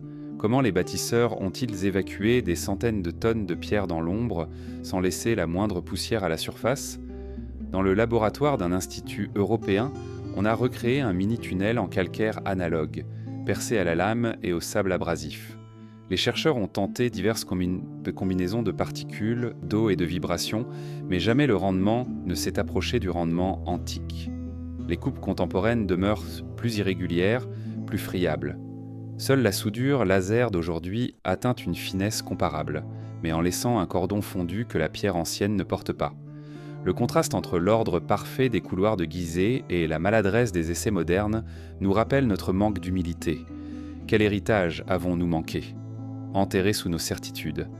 Lorsque l'on suit ces galeries jusqu'à l'entrée d'un puits vertical scellé, l'air devient soudain plus chaud, plus vicié. Le souffle, comme comprimé, revient chargé de fines particules grises, témoignage d'anciennes circulations d'air. Dans ces interstices, quelques gravures minuscules persistent, marques de doigts ou signes tracés à l'outil, à peine visibles, alignés selon un alphabet inconnu. Ont-elles été gravées par des hommes ou par la machine même qui creusa ces galeries ? Le mystère demeure entier, inscrit dans chaque paroi, prêt à être déchiffré par qui saura écouter la voix muette de la pierre. Avant de quitter ces tunnels du silence, on jette un regard vers la surface, là où les sables n'ont gardé que le contour des pyramides. Dans ce contraste saisissant, la technologie souterraine paraît d'une noblesse discrète, d'une ingéniosité effacée. Les galeries nous rappellent que l'histoire, pour être comprise, exige de creuser, au sens propre comme au figuré, dans la matière et les légendes. Dans l'ombre de Gizeh, le temps suspend son vol et chaque pas est une invitation à l'écoute. Puis nous nous élèverons à Baalbek, où d'autres blocs gigantesques semblent défier la raison, témoins d'une maîtrise qui, comme ici, se joue du silence et du vide. L'air matinal du plateau de Baalbek semble vibrer sous la lueur timide de l'aube. Un voile de poussière dorée flotte entre les colonnes effondrées du grand temple romain, mais c'est au pied d'un amas colossal de pierres que le visiteur s'arrête, muet. 3 monolithes, couchés à même le sol, forment ce que l'on appelle aujourd'hui le trilithon. Chacun dépasse les 700 tonnes, pesant plus que la plupart des navires antiques. À quelques mètres de là, la silhouette massive du rocher de la femme enceinte affiche ses 1000 tonnes, taillées mais jamais transportées. Sous ces géants de travertin, la question demeure. Qui, avant l'Empire romain, osa découper, achever et préparer de tels blocs pour un chantier hors d'échelle ? Ces pierres proviennent du même banc calcaire, situé non loin dans la carrière de Djebel Bachoun. Des traces de découpe horizontale et verticale y sont encore visibles. Les blocs ont été progressivement séparés de la masse mère, s'appuyant sur des encoches régulières où l'on imagine glisser coins et leviers. Pourtant, l'amplitude de ces coupes met à mal la simple explication du coin de bois et du maillet de pierre. L'écartement uniforme des fentes, sur plus de 15 mètres, évoque un outil capable de maintenir une tension constante, sur toute la longueur, sans dévier d'1 millimètre. Les géologues qui ont mesuré ces encoches affirment même avoir détecté, au fond de certaines stries, des micro-fissures polies, comme si un abrasif fin avait été injecté sous haute pression pour affiner la coupe. Sur place, aucune trace d'outil métallique de taille massive n'a été retrouvée. Les prospections archéologiques ont mis en évidence quelques rebuts d'encreuves de bronze et de fer, mais leur usure correspond plutôt à des tâches de finition ou de ponctuation. Les blocs inachevés, tels que le rocher de la femme enceinte, portent cependant des surfaces lisses qui renvoient une lumière diffuse, presque satinée. Des tests en laboratoire ont montré une vitrification partielle de la couche superficielle, signe d'une température de chauffe très localisée, sans carbonisation ni résidus de combustible. Comment obtenir un tel poli avec un simple feu de bois et un abrasif minéral ? Après la découpe, restait la logistique du transport. Traditionnellement, on évoque traîneaux de bois, rouleaux de cèdre et milliers d'ouvriers tirant à la corde. Mais la pente douce entre la carrière et le sanctuaire de Baalbek ne présente aucun vestige de rampe massive, ni terrassement visible, ni inclusion de remblais ou d'armatures de bois. Les relevés lidar du début du XXIe siècle ont cependant détecté de faibles anomalies topographiques, alignées sous le sol actuel, suggérant l'existence de passages comblés. Certains d'entre eux suivent une courbe subtile, comme pour répartir la charge. Cette configuration ressemble plus à un tunnel éphémère, creusé dans une butte de sable, puis arasé qu'à une rampe empierrée traditionnelle. Les expériences contemporaines de déplacement, sur des maquettes réduites, montrent que même une charge de 10 tonnes exige une surface parfaitement plane et un lubrifiant constant pour réduire la friction. À Baalbek, la pierre tendre du travertin aurait exigé un entrelacement précis de madriers, sous peine d'enfoncer la charge dans le sol. Les seules sculptures rupestres locales, datées du 2e millénaire avant notre ère, montrent des traîneaux de pierre sur rouleau, mais d'une taille microscopique en comparaison des blocs du trilithon. Comment conjuguer ces images à l'échelle monumentale observée ? Était-ce l'œuvre d'une technique circulaire, où l'on moulait la pierre dans un coffrage plutôt que de la déplacer ? Une autre énigme plane sur la destination même de ces pierres. Les fondations du temple de Jupiter héliopolitain, érigé sous Hadrien, reposent sur une base de blocs plus petits, parfaitement ajustés. Les monstrueux trilithons, couchés là, n'ont jamais été mis en place. Certains archéologues Fétobé les proposent qu'ils aient ainsi servi uniquement à stabiliser un sol marécageux, jouant le rôle de massif de contrepoids. Mais pourquoi tailler avec un tel soin des blocs jamais assemblés? Et pourquoi ne pas avoir réutilisé ces pierres pour d'autres constructions, comme ce fut le cas dans tant de sites antiques? Des analyses de pétrographiques ont aussi révélé la présence de résidus organiques enchâssés dans des micro-fissures, résines de conifères et huile végétale, peut-être employées plus longtemps pour lubrifier la coupe et protéger la pierre de l'éclatement. Or, aucune tradition écrite n'évoque l'usage de lubrifiants dans l'Antiquité orientale, ni de mélange expérimental de type géopolymère. Ce souvenir chimique, inscrit dans les pores même du travertin, laisse pressentir un protocole sophistiqué, disparu avec ses praticiens. Au-delà des coulisses techniques, le silence documentaire est tout aussi frappant. Les inscriptions gréco-romaines, gravées sur des blocs plus tardifs, célèbrent la gloire des empereurs et des dieux, mais ne mentionnent jamais les artisans ou la provenance des pierres. Les archives byzantines, quant à elles, rapportent des pillages et des tremblements de terre, sans plus de détails sur la chaîne opératoire originelle. Même les notables locaux du Moyen-Âge, qui utilisaient un Baalbek comme carrière secondaire, n'ont laissé que des graffitis sommaires sans évoquer l'exploit initial. Ce mutisme pèse comme une évidence. L'édifice premier a été construit selon un savoir-faire rapidement effacé. Les récits oraux des fellahs de la BKA contiennent pourtant quelques bribes d'images, des silhouettes enveloppées de lin blanc, tissant des cordes invisibles pour tirer la pierre, ou des lueurs bleutées perçant la nuit, guidant les blocs comme un fil électrique. Ces légendes, oscillant entre mythe et mémoire, évoquent des artisans à l'âme lointaine, porteurs d'un secret dont la transmission s'est interrompue net.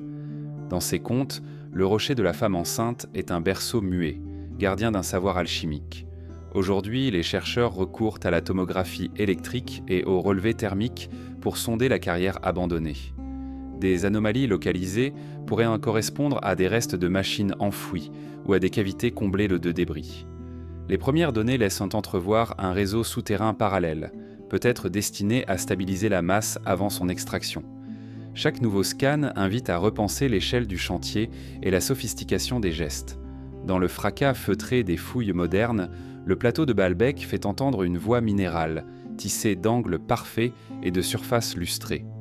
À travers ces géants de pierre, le temps se fait plus fluide.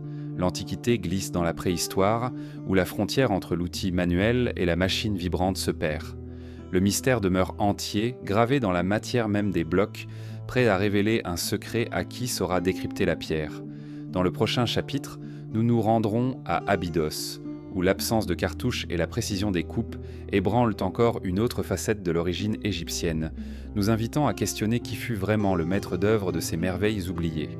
Au lever du soleil, l'atmosphère d'Abydos se charge d'une lumière tamisée qui glisse sur les murs de grès et de calcaire du temple. L'air, mêlé à l'odeur douce du papyrus séché, s'immisce dans les interstices des dalles polies, révélant des nuances ocre et gris-perle. Les oiseaux, rares en cette heure solennelle, se taisent comme respectant le murmure ancien des pierres. Ici, chaque face taillée renvoie un reflet discret, et l'on sent, sous la paume, la texture d'un travail profondément maîtrisé. Comment expliquer qu'un artisan du XIIIe siècle avant notre ère, armé de ciseaux de cuivre et de maillets de pierre, ait obtenu une planéité rivalisant avec celle des ateliers modernes? Sous le temple de Séti Ier, on découvre le cœur secret d'Abydos, l'Osirion. Cet sanctuaire souterrain, entouré d'un bassin d'eau claire, renferme des blocs monumentaux disposés en parfait équilibre. Aucun cartouche royal n'y figure. La signature des pharaons, omniprésente dans les allées supérieures, fait ici totalement défaut. Les dalles colossales, mesurant parfois 6 mètres de long, s'emboîtent sans le moindre mortier apparent. Leur taille et leur poids évoquent une technique plus ancienne, antérieure aux méthodes officielles de la XVIIIe dynastie. Quel savoir, transmis dans le silence, a guidé l'assemblage de ces monolithes, alors que les reliefs du temple de Séti Ier célèbrent la dynastie ramesside, le bras de pierre qui soutient l'Osirion reste muet. Aucun hiéroglyphe ne mentionne la construction de ce tombeau souterrain. Aucun papyrus découvert ne relate le rituel d'élévation des dalles. Les archéologues ont longtemps supposé un prolongement tardif du culte d'Osiris, mais le style architectural et la qualité des coupes suggèrent une origine plus ancienne. Ces blocs peuvent-ils être l'héritage d'une génération précédente, effacée des archives officielles, ou bien l'œuvre clandestine d'artisans choisis, travaillant dans l'ombre des scribes et des prêtres. La précision des jointures défie toute explication aisée. Entre chaque dalle, un espace uniforme d'à peine quelques dixièmes de millimètre. Un simple feuillet de papier glisse à peine dans les interstices. Les surfaces, polies à la perfection, renvoient une lumière diffuse, quasi satinée. Les expérimentations modernes, menées par des tailleurs de pierre contemporains, ne parviennent pas à obtenir un tel degré de finition sans l'aide de machines-outils à commande numérique. Où se cache le protocole mécanique ou chimique qui a permis ce poli irréprochable? À l'œil nu, on distingue parfois de fines stries, régulières et alignées, gravées à la surface des blocs. Sous un microscope, ces micro-entailles forment un motif sinusoïdal, évoquant le passage d'un outil vibrant à haute fréquence. Les chercheurs qui ont mesuré ces inscriptions microscopiques suggèrent l'usage d'une lame oscillante, régulée à quelques centaines de cycles par seconde. Or, aucun fragment de métal ou d'outil capable de cela n'a été découvert dans les déblais du site. Comment une telle technologie, si éloignée de la métallurgie égyptienne connue, aurait-elle pu exister ? L'origine géologique de ces pierres ajoute au mystère. L'Osiréon est construit à partir de blocs de grès rose extraits à plusieurs dizaines de kilomètres de là. Les strates d'extraction, aujourd'hui recouvertes de sable, montrent des faces lisses où l'on devine des coupes nettes et rectilignes. Les archéologues ont identifié ces carrières grâce à des relevés lidar et des analyses isotopiques, mais aucun témoignage matériel ne confirme la logistique mise en œuvre. Comment transportait-on des dalles de plus de 50 tonnes, sans traces de rampes élaborées ni de cales de bois, sans même un rayon de boue laissé sur la piste? Face à ces énigmes, deux écoles s'affrontent. L'une soutient que l'Osiréon est l'héritage direct d'un complexe plus ancien, antérieur à l'Ancien Empire, réutilisé puis sanctifié par Séti Ier. L'autre insiste sur la seule main des Ramessides, soulignant l'absence de vestiges antérieurs identifiables. Entre ces points de vue, le vide documentaire demeure béant. Pas un texte, pas une stèle ne mentionne la première fondation de ces murs souterrains. Sommes-nous face à un effacement volontaire, orchestré par des prélats pharaoniques, ou à la simple perte des archives au fil des crues et des pillages? Dans les couloirs immergés, l'eau claire reflète les reflets dorés de la pierre, créant un geste de lumière mouvante. Les acousticiens qui ont mesuré les réverbérations y détectent une tonalité grave, modulée différemment selon la position des blocs. Cette qualité sonore unique renforcerait l'impression d'un lieu sacré, conçu pour amplifier les murmures liturgiques. Pourquoi cependant sceller ces effets sous la surface, loin du regard du peuple? Était-ce un sanctuaire réservé à une élite mystique, initiée à un culte d'Osiris inconnu des masses? Les légendes locales, chuchotées par les fellahs d'Abydos, évoquent une clé d'argent dissimulée dans l'eau du bassin, capable de réveiller l'âme des pierres. Certains affirment, sans preuve tangible, qu'un cercle de prêtres revenait chaque solstice pour écouter un chant d'origine inconnue émanant des dalles elles-mêmes. Ces récits, rejetés par la science, persistent pourtant dans les mémoires paysannes. Peut-être ne sont-ils que vestiges poétiques d'une tradition orale ou l'écho ténu d'un rituel enfoui. Parmi les projets actuels, des fouilles géophysiques cherchent à cartographier les fondations de l'Osiréon avec une précision inédite. Des sondes résistives et des capteurs magnétiques enregistrent des anomalies sous les dalles, suggérant la présence de cavités comblées ou d'enceintes plus anciennes. Chaque nouveau relevé ajoute une pièce au puzzle, sans toutefois résoudre l'histoire première du site. Qui saura un jour franchir le seuil du temps et révéler le vrai architecte de ces pierres silencieuses? Dans la pénombre feutrée du musée du Caire, un cercle de terre cuite repose sous un éclairage discret, comme figé dans un rêve. Le disque de Sabu, vieux de plus de 5000 ans, dévoile ses nervures concentriques, 5 anneaux creusés à la surface, reliés par 8 rayons subtils. Le regard glisse sur ces motifs si réguliers qu'on croirait un instrument de précision plutôt qu'un simple objet rituel. Quel geste, quel outil a pu sculpter ce disque avec une symétrie si parfaite bien avant l'ère de la roue? Et surtout, à quoi servait réellement ce plateau étrange, offert à un dignitaire dont le nom, Sabu, s'est presque perdu dans l'oubli? Découvert en 1936 dans la tombe R67 de la nécropole d'Abydos, le disque se trouvait près du squelette d'un aristocrate de la première dynastie, entouré d'armes, de brasses, de vases et de figurines. Pourtant, rien dans les textes funéraires ne fait mention de ce type d'artefact.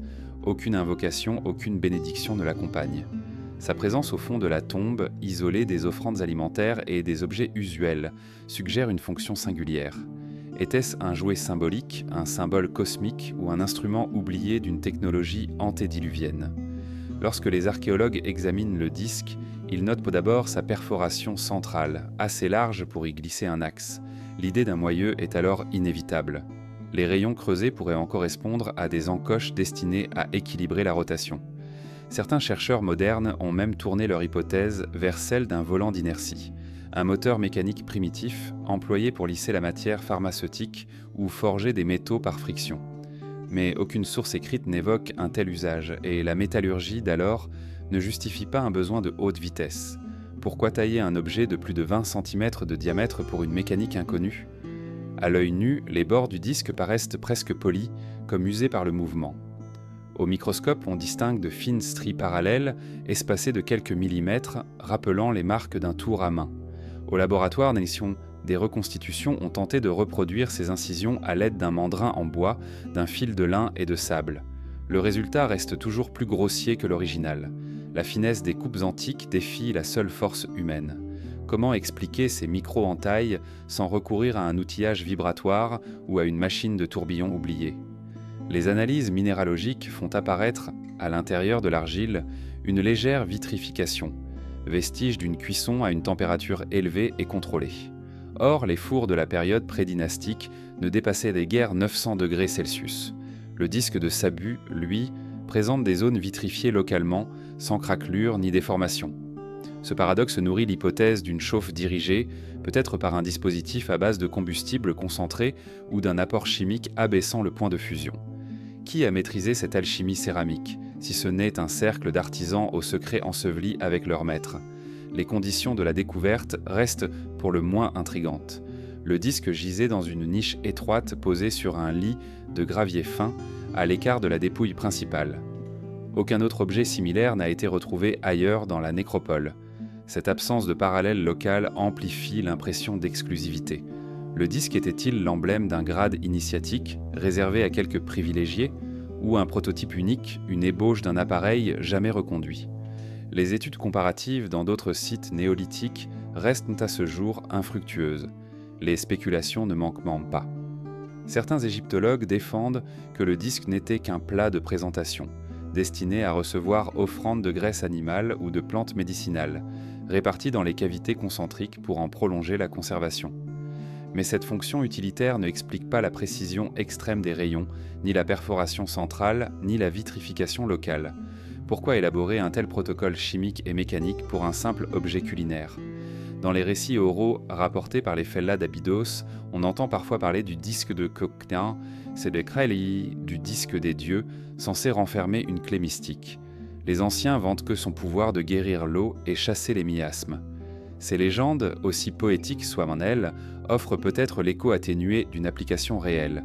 Un rituel thérapeutique où le disque tournait lentement, projetant ses microstrates sur un liquide pour y diffuser des minéraux actifs. Si tel fut le cas, le disque de Sabu se situerait à l'origine d'une tradition pharmacotechnique perdue. Aujourd'hui, la science moderne s'empare de ce mystère avec la tomographie et la microscopie électronique. Chaque nouvelle image fouille plus avant la structure interne à la recherche de résidus organiques ou métalliques microscopiques.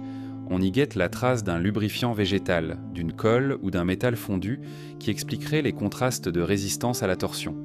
Mais à chaque diagnostic, la nature même de ce disque s'éloigne un peu plus des schémas établis, tissant un voile plus épais entre l'objet et son origine.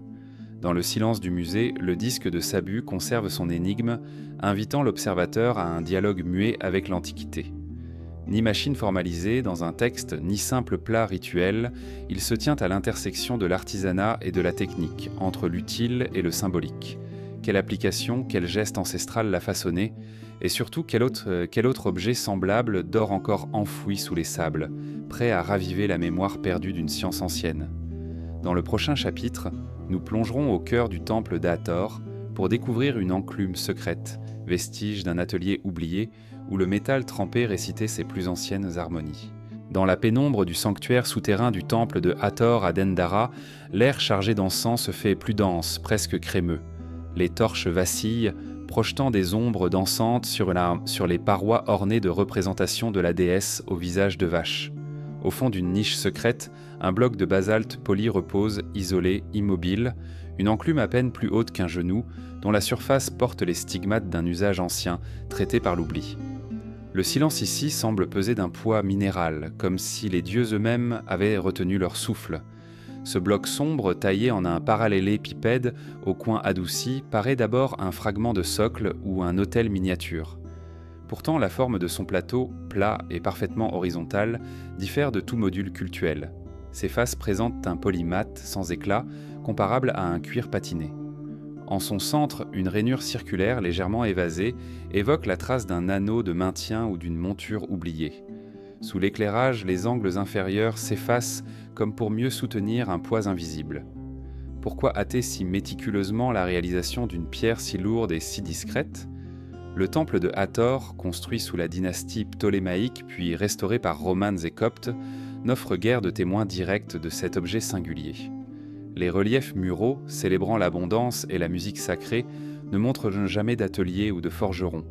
Les papyrus conservés mentionnent les offrandes rituelles, les chants des prêtresses et le culte lunaire, sans jamais évoquer un savoir-faire métallurgique au cœur de la déesse. Pourtant, l'enclume semble avoir été préservée par un édifice de pierre conçu pour l'écrin du secret, et non pour l'exposition publique. Dans les années 1920, lors des fouilles menées par l'équipe de Flinders Petrie, un carnet de croquis mentionne brièvement un bloc lisse usiné à l'outil, dissimulé dans la crypte. L'entrée de la niche était alors colmatée par un empilage de briques, comme pour empêcher toute visite. Les fouilleurs notèrent, dans la marge, une annotation griffonnée. Ne pas déplacer sans autorisation supérieure.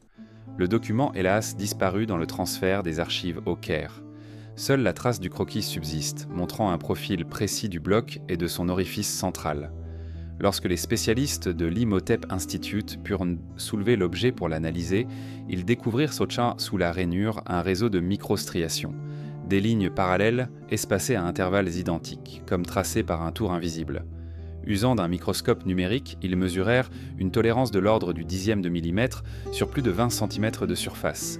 Sur ces stries, on perçoit encore des résidus sombres, vestiges d'un abrasif organique dont la composition chimique reste à élucider. Quel procédé de rotation, quel outil a pu générer une telle symétrie ? L'analyse spectroscopique a révélé la présence de traces métalliques imprégnées dans le basalte, des microparticules de cuivre, d'arsenic et, plus étonnant encore, de tungstène.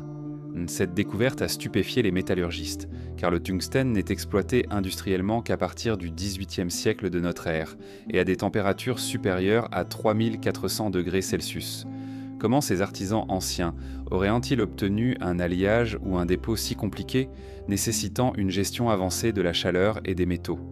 La composition minérale du basalte offre une excellente résistance thermique, mais le bloc présente également des zones de vitrification partielle indiquant une chauffe très localisée. Les géochimistes ont identifié des sphéroïdes de silice fondu, dispersés dans certains creux de la surface, témoignant d'une alchimie céramique jusque-là inconnue. Les essais en laboratoire, reproduisant les compositions locales de roches volcaniques, ne parviennent pas à générer un tel poli sans fragmentation. Seule une flamme oxyacétylénique moderne ou un laser de forte puissance pourrait expliquer une vitrification ciblée, mais aucune trace de ce type d'appareillage n'existait au temps des Ptolémées. Les essais de laboratoire les plus aboutis ont employé un système CNC miniature et des pointes diamantées pour comparer la microtopographie. Le sillon central, porteur de résidus organiques, fut le principal point de comparaison. Les prototypes modernes laissent toujours une zone calcinée, un cordon de fusion visible, tandis que le bloc antique conserve une transition nette entre matière native et surface lustrée sans carbonisation. Cette maîtrise de l'énergie thermique défie notre compréhension, à la croisée de la céramique, de la métallurgie et de la technologie laser. Au-delà des observations techniques, l'enclume garde son secret rituel. Les prêtres de Hathor, héritiers d'un culte lié à la musique, utilisaient peut-être ce module pour forger de petits instruments ou des pièces de métallurgie sacrée. À proximité, on a découvert dans une jarre cassée des fragments d'une poudre fine dont l'analyse chimique montre un mélange de résine végétale, de miel et d'oxyde de cuivre, composés abrasifs et liants à la fois. Cette découverte suggère un protocole de préparation méticuleux, liant l'outil à une charge symbolique, celle du sacrifice et de la transformation matérielle. Les légendes du Nil parlent de orfèvres de la lune, ces artisans qui travaillaient seulement sous l'éclat grisâtre des nuits sans lune, guidés par la lumière de leurs lampes à huile. Les anciens villageois racontent qu'ils entendent parfois un cliquetis léger dans la pénombre, comme un chant métallique accordé au souffle de la déesse. Ces récits, transmis oralement, évoquent le secret des forges cachées sous les voûtes où, dit-on, était préparée la clé de l'immortalité, un fragment de métal sacré enfermé dans le bloc. Lorsque les archéologues ont tenté de percer la niche pour étudier l'arrière du bloc, ils ont découvert un canal vertical sombre, comblé de gravier fin, menant à une cavité inexplorée.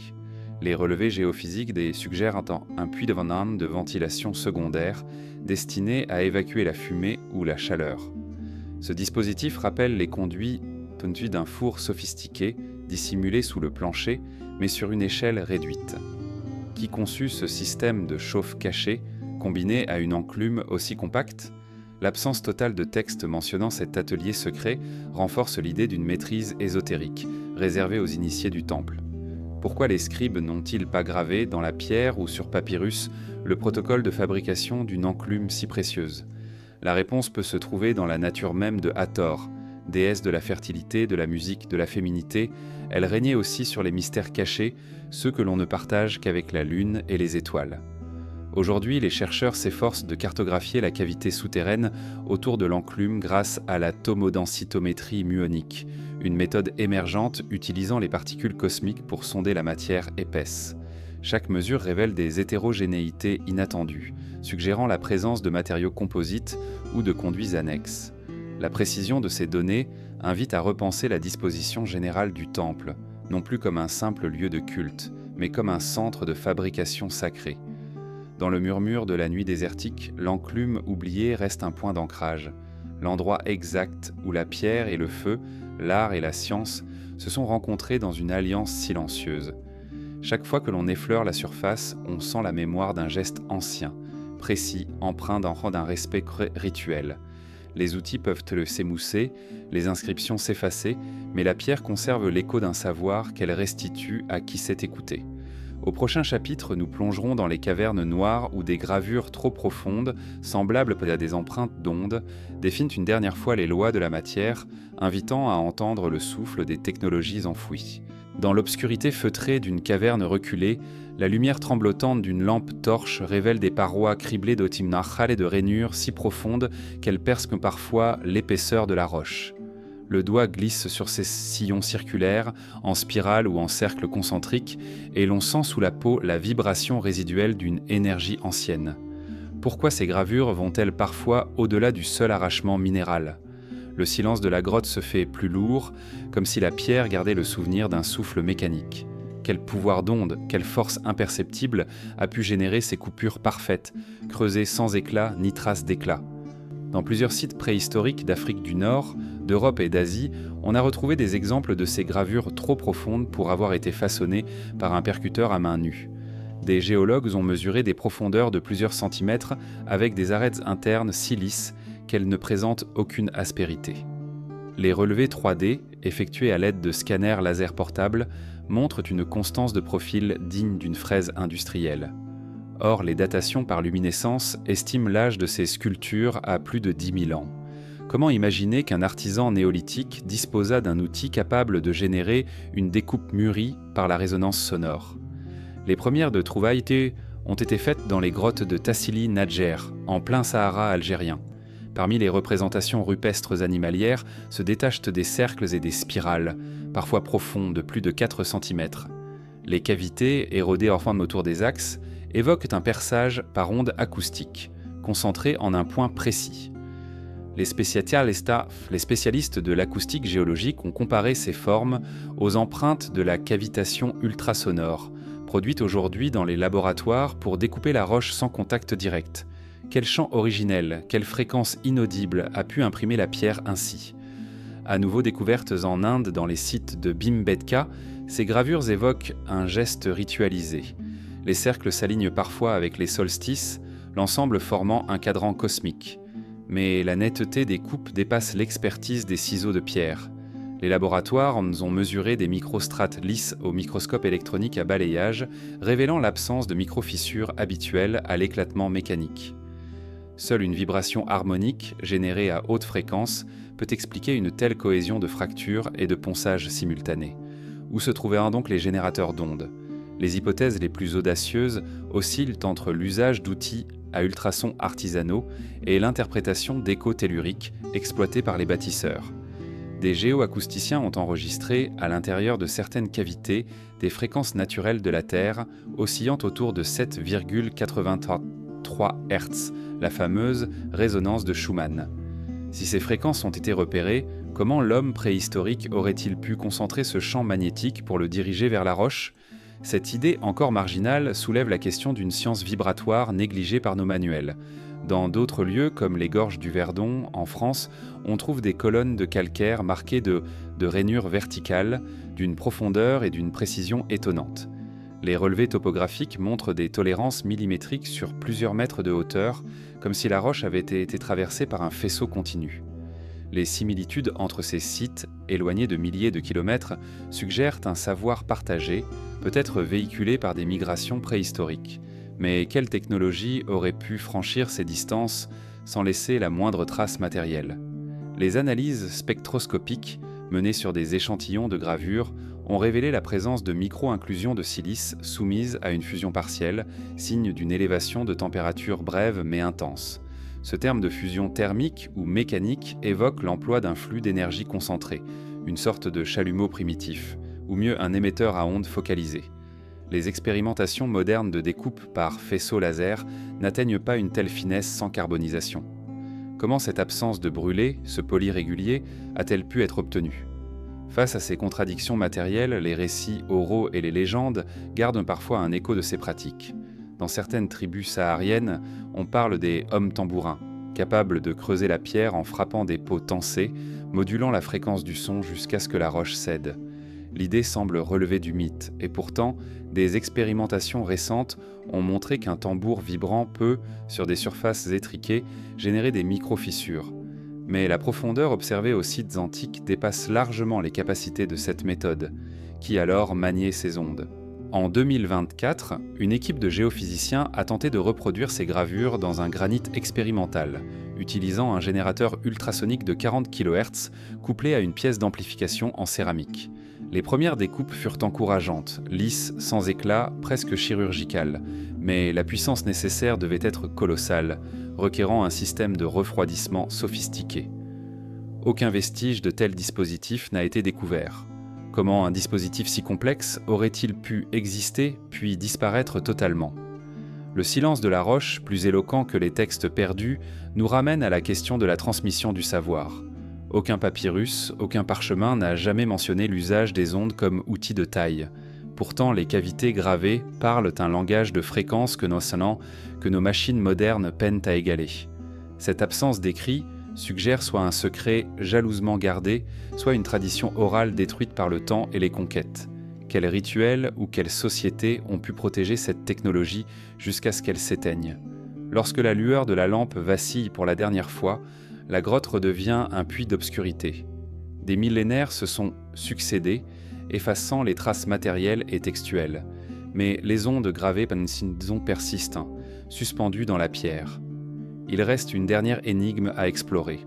Les géopolymères d'avant l'histoire, ces pierres recréées, coulées et moulées, défiant à leur tour la linéarité de notre récit technologique. Dans le prochain chapitre, nous plongerons dans l'alchimie silencieuse de ces blocs artificiels, vestiges d'un art chimique oublié. Sous un soleil implacable, dans une carrière oubliée, gisent des fragments de blocs dont la surface évoque à la fois la texture d'un granit patiné et celle d'un métal fraîchement coulé. Le grain, d'une uniformité troublante, défie l'apparence d'un bloc simplement extrait du sous-sol. Lorsque l'on effleure ses faces polies, le pouce glisse sur une rugosité presque imperceptible, comme si la pierre avait été moulée, puis durcie dans un moule d'argile invisible. L'air chargé d'une poussière fine, mêlée à un parfum discret de chaux et de silice, semble porter l'écho d'un atelier alchimique ancien, resté enfoui sous les siècles. Quel artisan, à l'aube de notre humanité, aurait pu imaginer de façonner la pierre non pas par taille, mais par coulée ? Au cœur des hautes pyramides de Gizeh, certains blocs de parement révèlent, sous la loupe du géologue, une microstructure surprenante.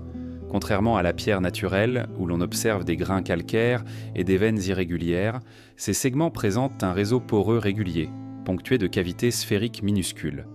Dans les années 1980, le chimiste français Joseph Davidovits a suggéré que ces pierres n'étaient pas taillées, mais formées par un procédé géopolymère, un mélange de calcaire concassé, de cendres riches en silice, de natron, puis chauffées et pressées, avant d'être déposées en place.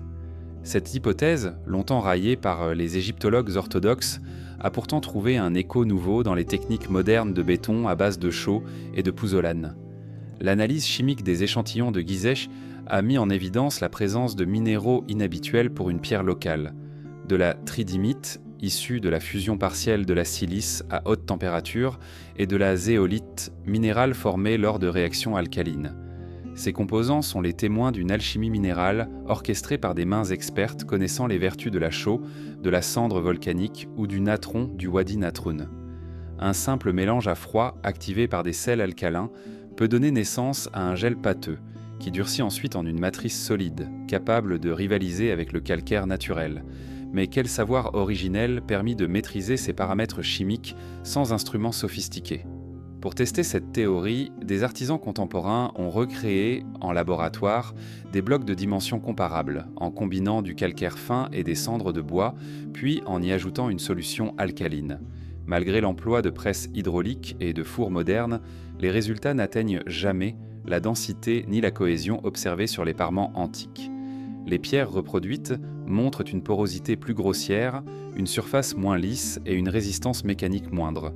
Les blocs millénaires, eux, restent d'une dureté étonnante, sans fissures ni délamination. Leur origine naturelle ou artificielle demeure ainsi une énigme. Au-delà des pyramides, d'autres sites antiques soulèvent la même interrogation. À Mohenjo-Daro, dans la civilisation de l'Indus, certaines briques présentent une composition étonnamment homogène, mêlant argile rouge et cendres volcaniques, tandis qu'à Tiwanaku, en Bolivie, des blocs d'andésite polis montrent des traces d'un traitement chimique avant la taille. Les géopolymères ne seraient là pas une invention isolée, mais le signe d'une technologie largement répandue dans l'Antiquité, dont les praticiens ont traversé les continents. Ce réseau mondial, tissé de recettes orales et de gestes secrets, se serait éteint sans laisser de traité, ne survécu qu'à travers la matière même des monuments. Les analyses isotopiques renforcent cette vision. En comparant la proportion d'éléments mineurs, aluminium, sodium, potassium, dans les blocs suspects et dans la roche de la carrière, on trouve des décalages mineurs mais constants. Ces différences ne peuvent s'expliquer que par l'ajout d'un liant organométallique, inconnu dans la simple pierre calcaire. Des inclusions de matière organique détectées par chromatographie suggèrent l'emploi d'huile végétale ou de résine pour faciliter le coulage et limiter les fissures. Chaque fragment semble porter, dans sa matrice, la mémoire d'un laboratoire chimique primitif, où se conjuguaient le geste artisanal et la science empirique. Pourtant, aucun texte antique n'explicite la fabrique de ces matériaux. Les papyrus, si loquaces sur les rites funéraires et les dons aux dieux, demeurent muets sur les recettes de béton ancien. Les tablettes sumériennes évoquent la construction des ziggourats, mais jamais la composition des briques. Les stèles égyptiennes célèbrent les bâtisseurs et les pharaons, sans mentionner les maîtres du liant minéral. Ce silence lourd de sens laisse supposer que le secret de la pierre coulée était jalousement gardé, peut-être par un ordre clos d'artisans initiés dont la tradition s'est brisée avec le temps. Les laboratoires modernes, équipés de microscopes électroniques à balayage, ont mis en évidence dans les géopolymères anciens des phases bellétrines cristallines exotiques, du sodium feldspathique et des lamelles de mica disposées en couches parallèles, formant une armature renforcée. Cette architecture interne, stable dans le temps, Boktorto, confère à la pierre une résistance à la compression plus élevée que celle du calcaire naturel. On y reconnaît la logique d'un composite, un noyau cohésif entouré de micro-fissures contrôlées qui dissipent l'énergie avant qu'elle ne provoque un bris brutal. Qui dans l'ombre des foules a sculpté cette ingénierie chimique dans la matière brute ? Des expérimentations récentes ont tenté de couler des sections à la manière antique, utilisant simplement des bassins de terre et des sèche-vents. Mais la réaction chimique produit une chaleur interne, qui soulève l'assemblage si le liant n'est pas correctement dosé. Les artisans du passé, eux, paraissent avoir trouvé la bonne proportion de chaux, de cendres et de silice pour que chaque bloc refroidisse sans défaut. Les pierres anciennes, découpées et ajustées entre elles, gardent un contact presque osseux, sans joint ni mortier. Chaque liaison est une soudure minérale, accomplie dans un silence méticuleux. Un fouilleur chevronné raconte qu'au pied de la pyramide se trouve encore une zone où la couleur des blocs diffère, passant du blanc éclatant à un gris bleuté selon la saison et la lumière. Cette teinte variant en fonction de l'hydrométrie laisserait penser à un traitement de surface organique, qui se tasse ou s'oxyde avec le temps. Peut-être un mélange de cire et d'huile végétale appliqué pour protéger la pierre fraîchement coulée. Mais ce soin, qui relèverait plutôt d'un métier de patineur, se combine ici à un procédé chimique plus vaste, témoignant d'une maîtrise inattendue. Les critiques les plus sévères arguent que ces anomalies proviennent de la restauration moderne, de pavages refaits ou d'expérimentations tardives. Pourtant, les coupes nettes et les strates de liaison se retrouvent aussi dans les couches les plus profondes, là où l'intervention contemporaine ne s'est jamais aventurée. Les drones équipés de scanners LIDAR, explorant les crevasses et les cavités interdites, démontrent que la cohérence du liant traverse tout l'édifice, depuis le socle jusqu'aux faces supérieures. Ce trait unitaire parle moins d'une réparation ultérieure que d'un projet originel, conçu dans son intégralité. Face à ce savoir perdu, l'esprit vacille entre deux certitudes, y voir la preuve d'un trésor technologique effacé ou le fruit d'une tradition artisanale ignorée de nos écrits. Peut-être l'un n'exclut pas l'autre, une alchimie appliquée transmise de génération en génération jusqu'au moment où la transmission orale se rompit. Les laboratoires, encore en quête de traces écrites, ne peuvent qu'exhumer la matière, silencieuse et résistante, d'un savoir antédiluvien.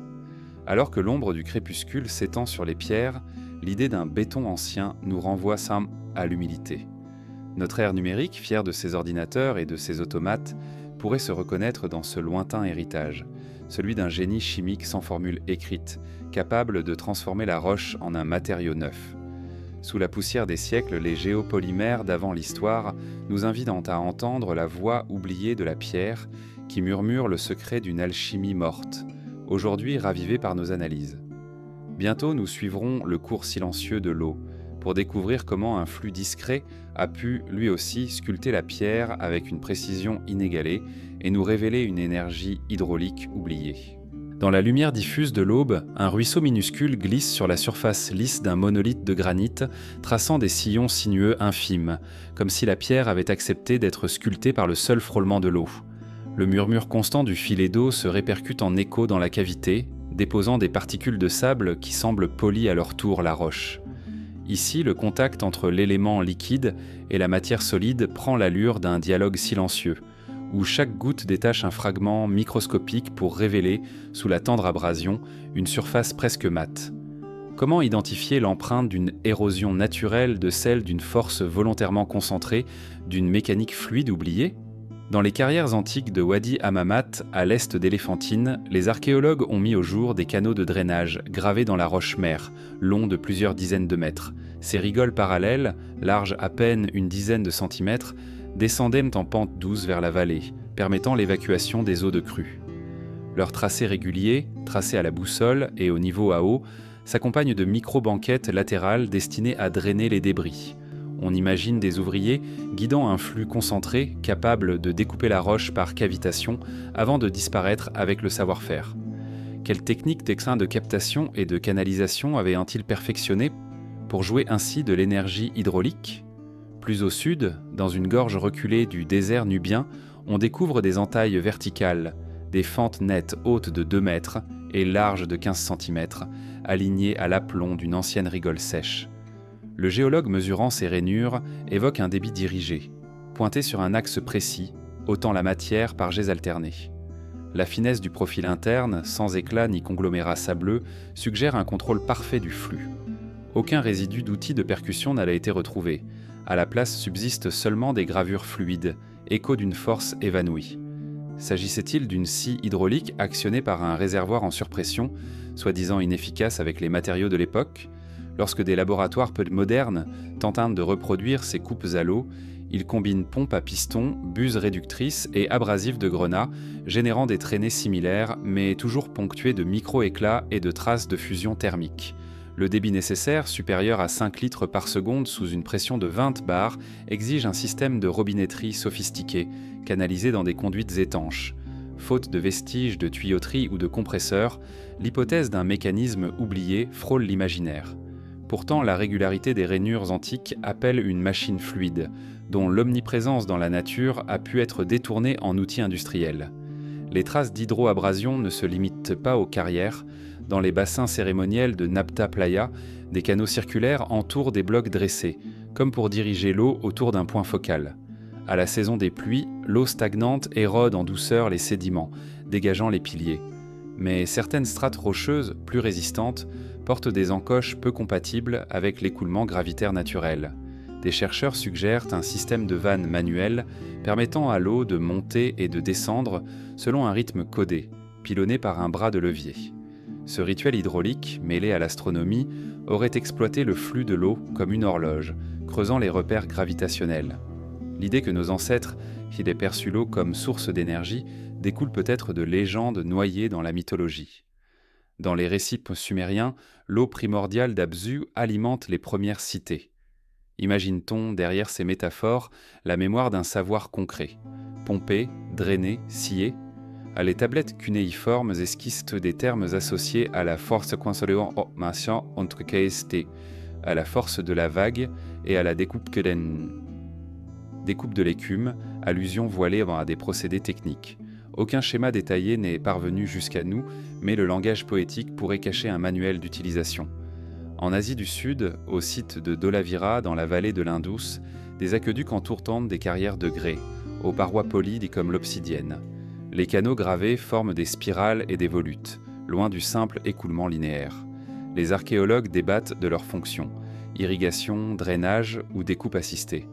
Les murs du canal présentent des stries inclinées, évoquant un écoulement tourbillonnaire, capable de concentrer l'abrasif à la convergence du tourbillon. Un tel procédé, maîtrisé empiriquement, dépasse les hypothèses de l'érosion pluviale spontanée. Il évoque une science du tourbillon hydrodynamique, aujourd'hui réinventée sous le terme de vortex hydroabrasif. Plus près des rives du Nil, à Luxor, des fragments de papyrus mentionnent la pierre qui s'ouvre à la pluie. Ce fragment énigmatique décrit des carrières où l'on creusait d'immenses fosses pour capturer l'eau des crues, puis la laisser s'écouler par filtrage à travers la pierre altérée. Le texte évoque un temps où les ouvriers écoutaient l'âme en la voix de l'eau, sculptant la roche au rythme de son chant. S'agit-il d'une métaphore poétique ou d'une directive technique ? Le manque de précision chiffrée incite à la prudence, mais ouvre la porte à l'idée d'une relation rituelle et utilitaire à l'eau sculptante. Les hydrodynamiciens modernes explorent les possibilités d'un tel savoir perdu. Ils testent des amarres souples, des dérivations de canal en céramique, des surpressions créées par des seuils immergés pour recréer l'érosion ciblée. Les premiers résultats, même en laboratoire, révèlent une marge d'erreur de plusieurs centimètres, bien supérieure à l'écart quasi nul observé sur les blocs antiques. Entre l'art et la science, la tradition hydraulique ancienne se dresse comme un mur de silence. Face à ces interrogations, certains égyptologues préfèrent invoquer la patience. Des générations de tailleurs à l'outil de pierre ont léché la roche pendant des siècles, disent-ils. Mais cette explication se heurte à l'absence de copeaux et à la rupture des chaînes opératoires. Les micro-anomalies dans la granulométrie, relevées par spectrométrie laser, correspondent plutôt à un enlèvement de matière par abrasion fluide qu'à un graissage de la taille manuelle. Lorsque l'on quitte ces rigoles millénaires, la pierre paraît presque vivante, comme si elle gardait en elle la trajectoire de chaque goutte, l'ombre d'un engrenage liquide. Le paysage minéral, sillonné de canaux eux-mêmes disparus, conserve la trace d'un art hydraulique où la nature et la technique s'aliènent. L'eau, à la fois élément nourricier et force mécanique, sculptait la mémoire des pierres. Quels souvenirs, quelles archives enfouies renaîtront lorsque l'on apprendra à réécouter ce murmure ancien, suspendu entre l'érosion absolue et l'énergie cachée ?